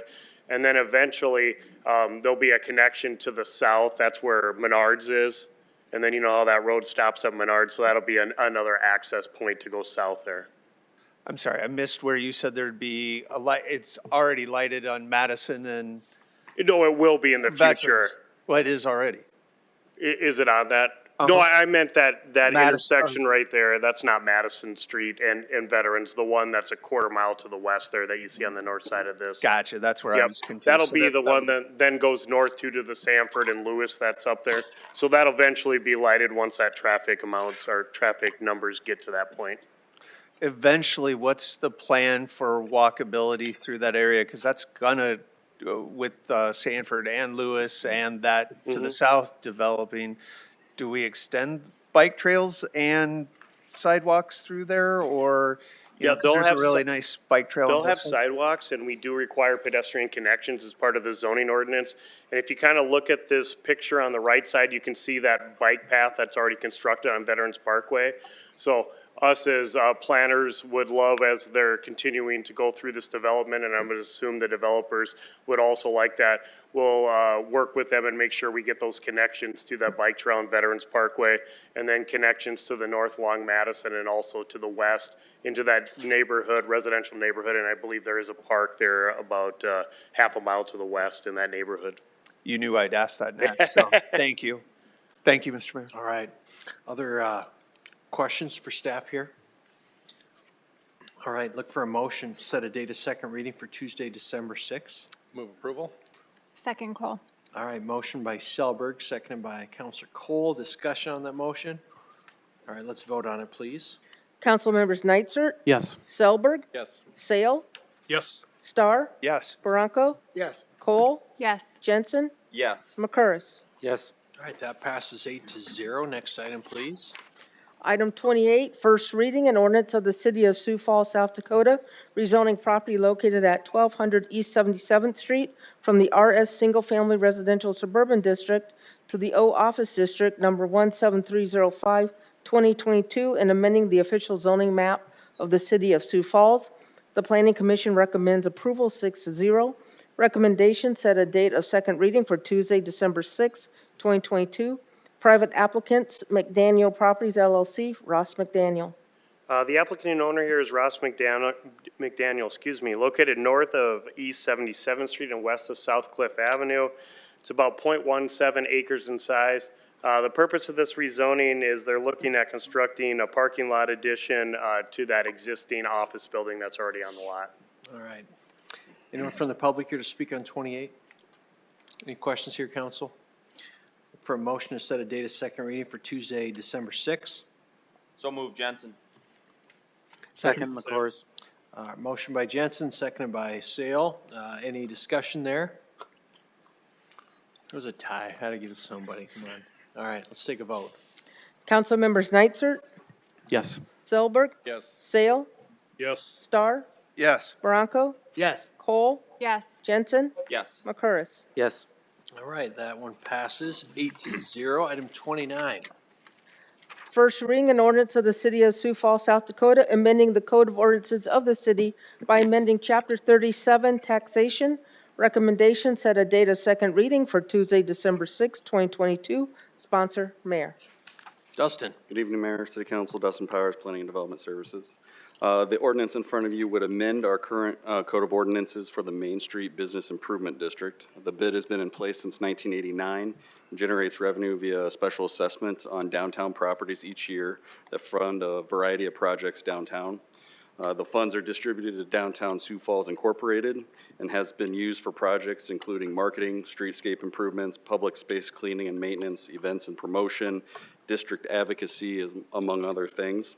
When you look at the amendments that are in the ordinance in front of you, the first section being amended would really just be changing the name from Main Street Sioux Falls Business Improvement District to the Downtown Sioux Falls Business Improvement District. Main Street's an old term or terminology for the bid, and so this would just be updating it to reflect it more accurately.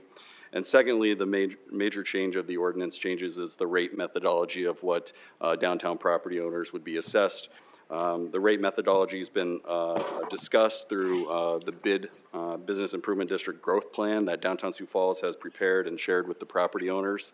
I have Joe Batchelor here tonight, President of Downtown Sioux Falls, that will run through a short presentation on those, the bid growth plan. We are setting a date of second reading on December 6th tonight. Notice of hearing was published in the paper twice according to South Dakota codified law, and notices to all the property owners were sent on November 3rd. So I'll turn it over to Joe to let him run through the short presentation. Sounds good. Thanks, Dustin. Good evening, Joe. Good evening, Mr. Mayor, Council. Joe Batchelor, President of Downtown Sioux Falls Incorporated. This evening I'm joined by a few members of the DTSF board, the bid board, and the bid steering committee. And I'm going to be talking about a critical component of what helps drive progress, not just in downtown, but for the city of Sioux Falls, and that is the Business Improvement District. When it comes to downtown, our best days are yet to come. I think that's evident with the once-in-a-lifetime development that we have on two sites in downtown with the Steel District, with Sharapa 2. With that will come some growing pains, and so what we're trying to do is be proactive so that we can address the issues and opportunities that will surely follow. And so like I said, the bid is a critical component, and something I think is important to understand is that, you know, downtown, we do have a lot of wind in our sail right now. It's not a time to be complacent, and I'll tell you a little bit why it's important for us to make this investment now. Great places don't happen by accident. They happen through investment and stewardship, and it is the property owners in downtown that help us make downtown great. They help us make it more appealing, more marketable by investing in downtown, which allows DTSF to provide the essential services that we do. We do that in a number of ways. We have made an impact with our services in a lot of different ways. We've seen about 1.1 million visitors in downtown in 2021. We've got residential growth that is increasing. We'll see about 5,000 residents in downtown by 2025, which would make it the 20th largest city in South Dakota if downtown was its own municipality. We have employment approaching 12,000 people in downtown, and we've seen vacancy rates drop from 13% to 3% in the last 10 years, and property values are climbing up to $500 million, and we'll see that number surpassed here in pretty short order. A lot of that is due to the efforts, the care, the intention that DTSF puts towards downtown. And it's the property owners that can help downtown reach its full potential by making a strategic investment in the bid to enhance current services and to provide additional services that will help position us for future demand. I want to take a moment to just offer up a comparison. When you look at downtown Sioux Falls compared to other downtowns, downtown Rapid City, downtown Fargo, and you look at the revenue per acre, we are we're trailing behind. We've got about twice as much in Rapid City and about 4 times as much in Fargo on a per revenue acre basis. And I just think that that's important to understand that this is an opportunity for us to catch up, not just position ourselves for future demand, but to really catch up with some of our peer cities. And when you look at the services that we provide just as many, if not more, in a lot of cases, and we're doing it with a skeleton crew. We've got a budget of $200,000, and we've automated about as much as we can. We're at the point where we've reached maximum capacity, and we really need more people on the street. So the proposed services, as Dustin alluded to, would be our ambassadors. We've got an ambassador right now. He's one person. We've got about a 1 square mile area in downtown for that one person to cover. He can't be everywhere all at once, 24/7, 365 days a year. And so we've got to add more ambassadors for this program because it's been a very beloved program. It's offered a side of downtown. I should say it's allowed DTSF to put forward a more hospitable face with downtown. I think that's really important because we have an opportunity to attract more tourists downtown, more shoppers, more residents, more employees. And I think that it's really important for us to lead with a position of radical hospitality. We really want to enhance the downtown experience. And our ambassadors also help all walks of life with their experience in downtown, including the homeless population. We do outreach efforts. We connect the homeless population with the social services that we have downtown, like the Link, the Banquet, Bishop Dudley House.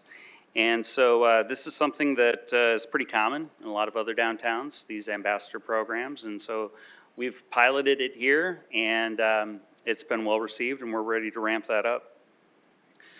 And then the other items on this list, retail recruitment's a little bit farther down the time horizon, enhanced maintenance, there are just some basic things that we need to get to. Power washing sidewalks, things like that, we need people to do that. Enhanced marketing, being able to put a brighter spotlight on downtown. Create a bigger bullhorn to really draw people to downtown. And then event support is another area. We want to activate downtown, the places of downtown during the times of the week that could use it more. We've got great activity on Friday and Saturday nights. We want to try to extend that to the weekdays as well. And then we have wayfinding on the list, and that's another one that's a little bit farther down on the time horizon. Capital improvements was something that we heard from the stakeholders. We have engaged with a couple of experts in the downtown, sort of the downtown industry.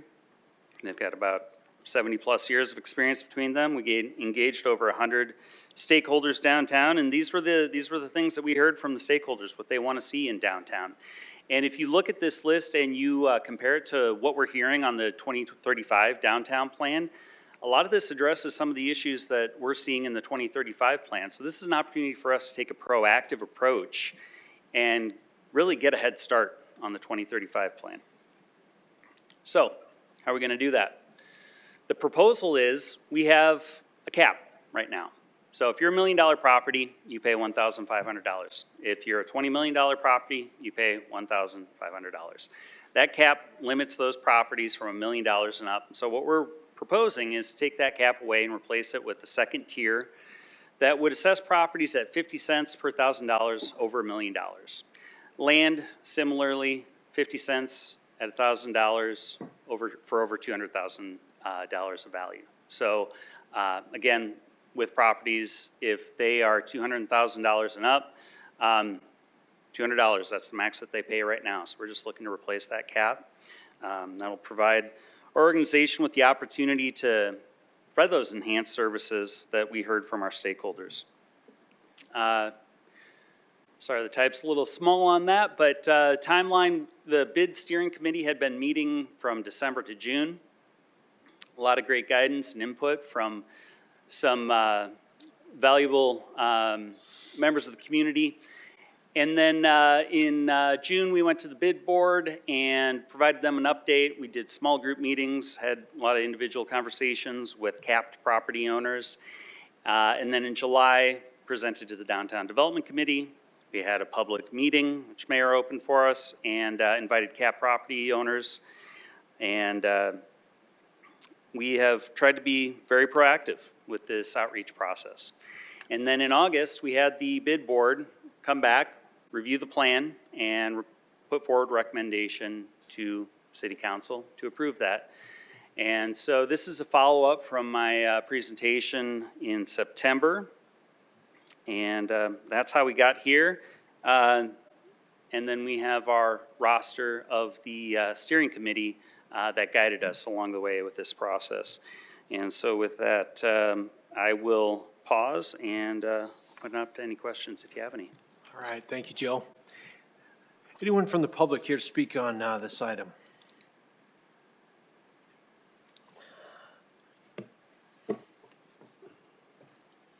Good evening, sir. Mayor, Council, Vonnie Herrera, co-founder of Think3D, Vice President of DTSF, as well as a resident of downtown Sioux Falls. And I got to tell you, I'm excited at the opportunity for us to be able to take advantage of this moment that we have. As a person who has his business downtown, lives downtown, has spent the better part of the decade on committees, the board, or the executive committee for DTSF, I have a deep love for this community as a whole, but downtown specifically. And not because I love it more, but because it gives us an opportunity to do more. The return on an investment in our downtown is significant. And being able to be properly resourced to match the amazing amounts of growth that we're going to be facing in these next periods, with the resources to make sure that we can maintain an experience that's great for our visitors, but also to be able to maintain a level of quality of living that our residents have come to expect in terms of safety, cleanliness, programming, and opportunities for people to connect and get the most out of their community. One of the things that I'm proud of, just today, I was having a conversation with a friend of mine that had been gone for 15 years, moved away to the coast. If anybody knows me, I'm passionate about recruiting and trying to retain talent in this community. And he's coming back. And one of the first things that he talked about is, man, downtown is amazing. I remember we talked about when we were younger, and it felt like there was tumbleweeds that were rolling through the streets. And now there's something happening, there's energy, it's alive. And we have such a great opportunity to match that with something special. And to be honest, and to take that opportunity to be even able to do more than what we just do downtown, but to invest more in our community as a whole. What I would also say is that with the leadership that we got from the city, Dustin and Jeff, along with Joe and the team at DTSF, I think it's telling that even in the rising of all of these costs, to be able to have that stamp of approval from our property owners and that bid board speaks to how important this is and how important of a step it is for us to take this further, to be able to make our city everything that we believe that it could be. So I'm really excited for us to have an opportunity to do this, and I'm excited for us to be on the other side of it as we take downtown Sioux Falls to another level. Thank you. All right, thanks, Vonnie. Sorry about your bills on Sunday. Come on, man. Anyone else here to speak on item 29? All right. Council, you got any questions for Joe or for anyone on the bid board? Councilor Bronco? Yeah, just a question for Joe.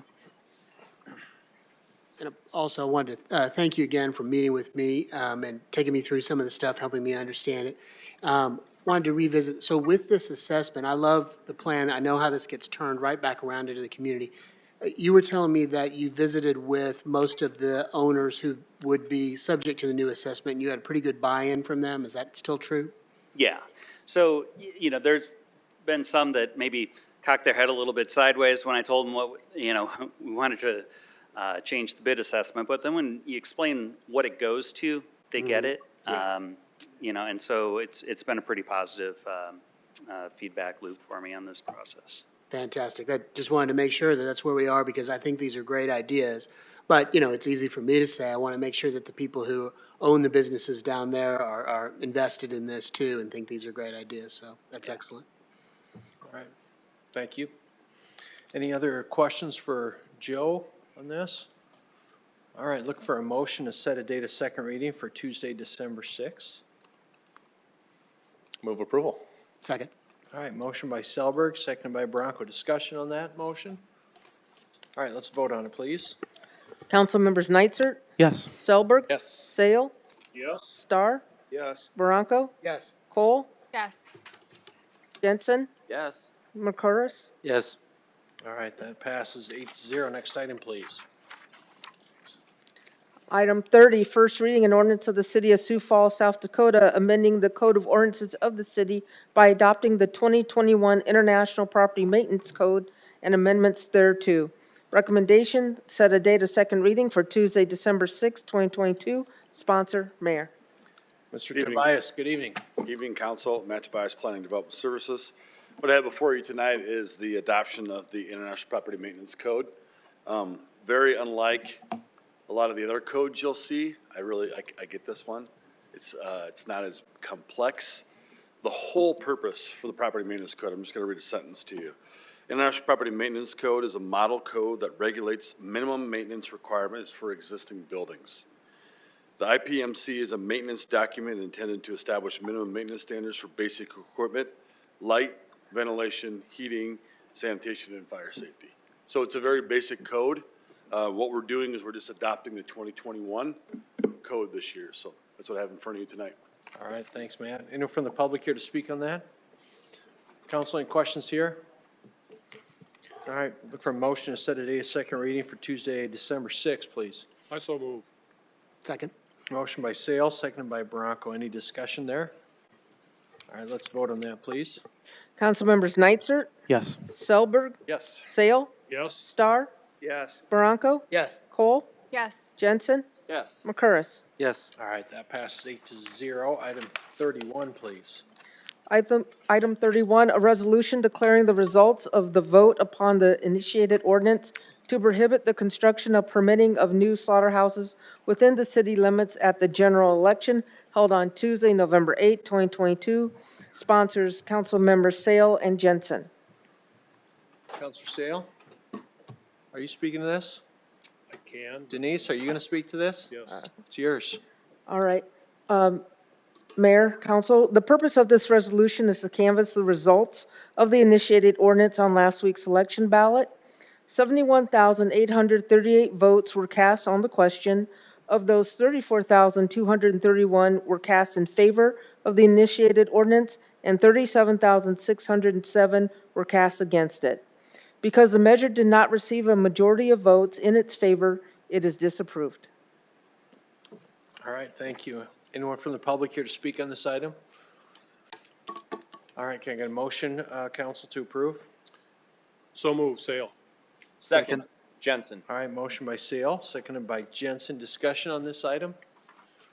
All right, let's take a vote, please. Council members Nitzert, Yes. Selberg, Yes. Sale, Yes. Star, Bronco, Yes. Cole, Yes. Jensen, Yes. McCurris. Yes. All right, that's going to pass 7-0. Next item.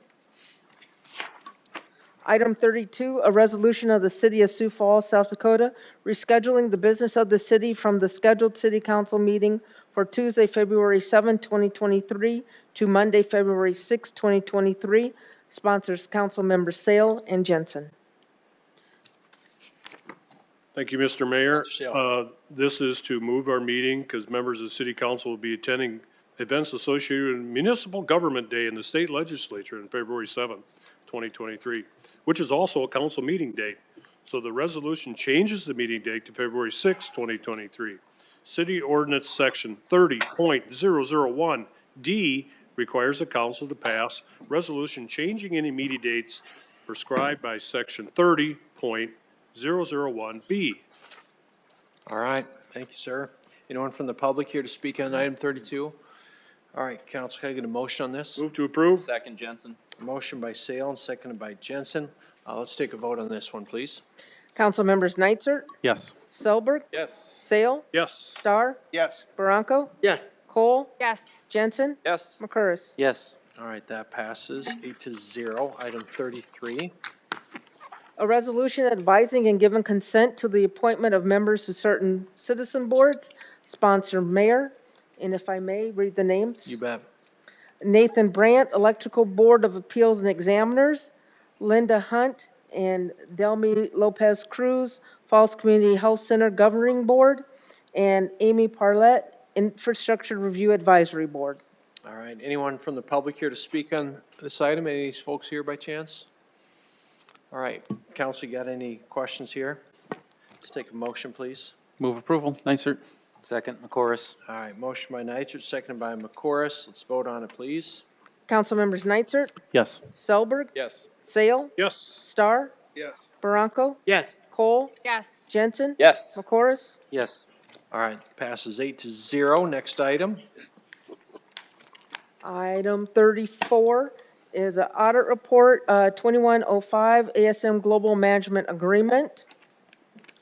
Item 35 is audit report 2201 Golf Management Agreement. Item 36, audit report 2202 Utility Billing Cash Handling. Item 37, notice of transfer of appropriations on the memorandum dated October 31st, 2022. All right. Council, any new business tonight? I want to recognize, I think, is this an Augie class over here? Hey, welcome. Are you getting credit for being here? Okay, good. Thanks for staying to the end. We're almost done. We're at public input, so this is where anybody can speak on any topic. If you want to come up and talk to us, you can sure do that right now. Anyone else here to speak to us tonight? Come on up, 3 minutes per person. Good evening. Good evening, Chester DeYoung, Sioux Falls. The last time I was here on November 1st, I made the statement that I had not had a meeting in the last year with a city official that I did not experience bullying, intimidation, and lies, okay? After I walked out of that meeting, I had a chance to visit with Mr. Eckhoff. He just walked out. Sorry he's not here to hear this, but I happen to remember during that conversation that you know, I did have a meeting with him on April 18th, and it was a very professional meeting. He was very interested in what was said. I didn't learn anything from him, but it was a professional meeting. So I needed to set the record straight here. There was one meeting prior to my meeting with Ms. Bogue, the Assistant City Attorney, that was professional. I will say that. You may ask me why I have never brought up the Director of Public Works, Mark Cotter. Have I tried to talk to him? Well, in February of this year, I was down at City Center trying to appeal my property tax and visit with Mr. Bieber, and I was just standing around waiting, and Mr. Cotter had been visiting with some other people, with a couple of colleagues, and he walked by when he was done, and I said, "Hi, Mark, how you doing?" And he turned around with, you know that big smile Mark's got? He's got this great smile. And he turned around, he was gonna say hi to me, and his smile went to an old fudgesicle. He shook my hand, and he said, "I've gotta go. Hi, have a nice day." And he just took off, and he turns around and does one of these to his colleagues, and they all take off at a rather quick pace up the staircase. And Mark gets to the second level, and he turns around and looks over the glass wall there, and he says, "You know what, Chester? Andy's going to take good care of you." So all I could say is I did try and talk to Ms. Cotter. It wasn't about this. It was about nothing in particular. It was just a hi. But he took off running like he didn't want nothing to do with me. I took it to mean that he did not want to get his hands dirty with the problem we've got going on here. Now, that's all I got, except for this lovely picture here. If you take a look, this here is actually a sanitary manhole sewer. You know, everybody says the shit rolls downhill. That's what it's supposed to do, okay? If you take a look in the middle of this thing, you've got little particles there. That is grass clippings. That grass clippings are all the way to the very top of the manhole. That means that manhole is not draining at all. You should see a pipe at the bottom of it. This manhole is at 5,000 East Grand Street, right next to my property. I ran into it the other day a couple months ago, when I was visiting with Mr. Byerly. He wanted to know where all of his sewer services were at. So I was visiting with him, and I opened this manhole. I noticed this, and I did give it to the gentleman out at Water Rec. They said, uh-oh, that's not good. I'll have more on that later. They did come out on November 2nd, and they pumped it out, and they also televised that. But I was not around to see the televised camera version of it, but I All right, think that Chester, you thank mayors you. would like to see that, so. Thank you. You guys have a great day. All right, anyone else here for public input tonight? All right, seeing none, take a motion to adjourn us, please. All right, motion by Selberg, seconded by Jensen. All those in favor, say aye. Aye. Aye. Opposed? All right, we're adjourned.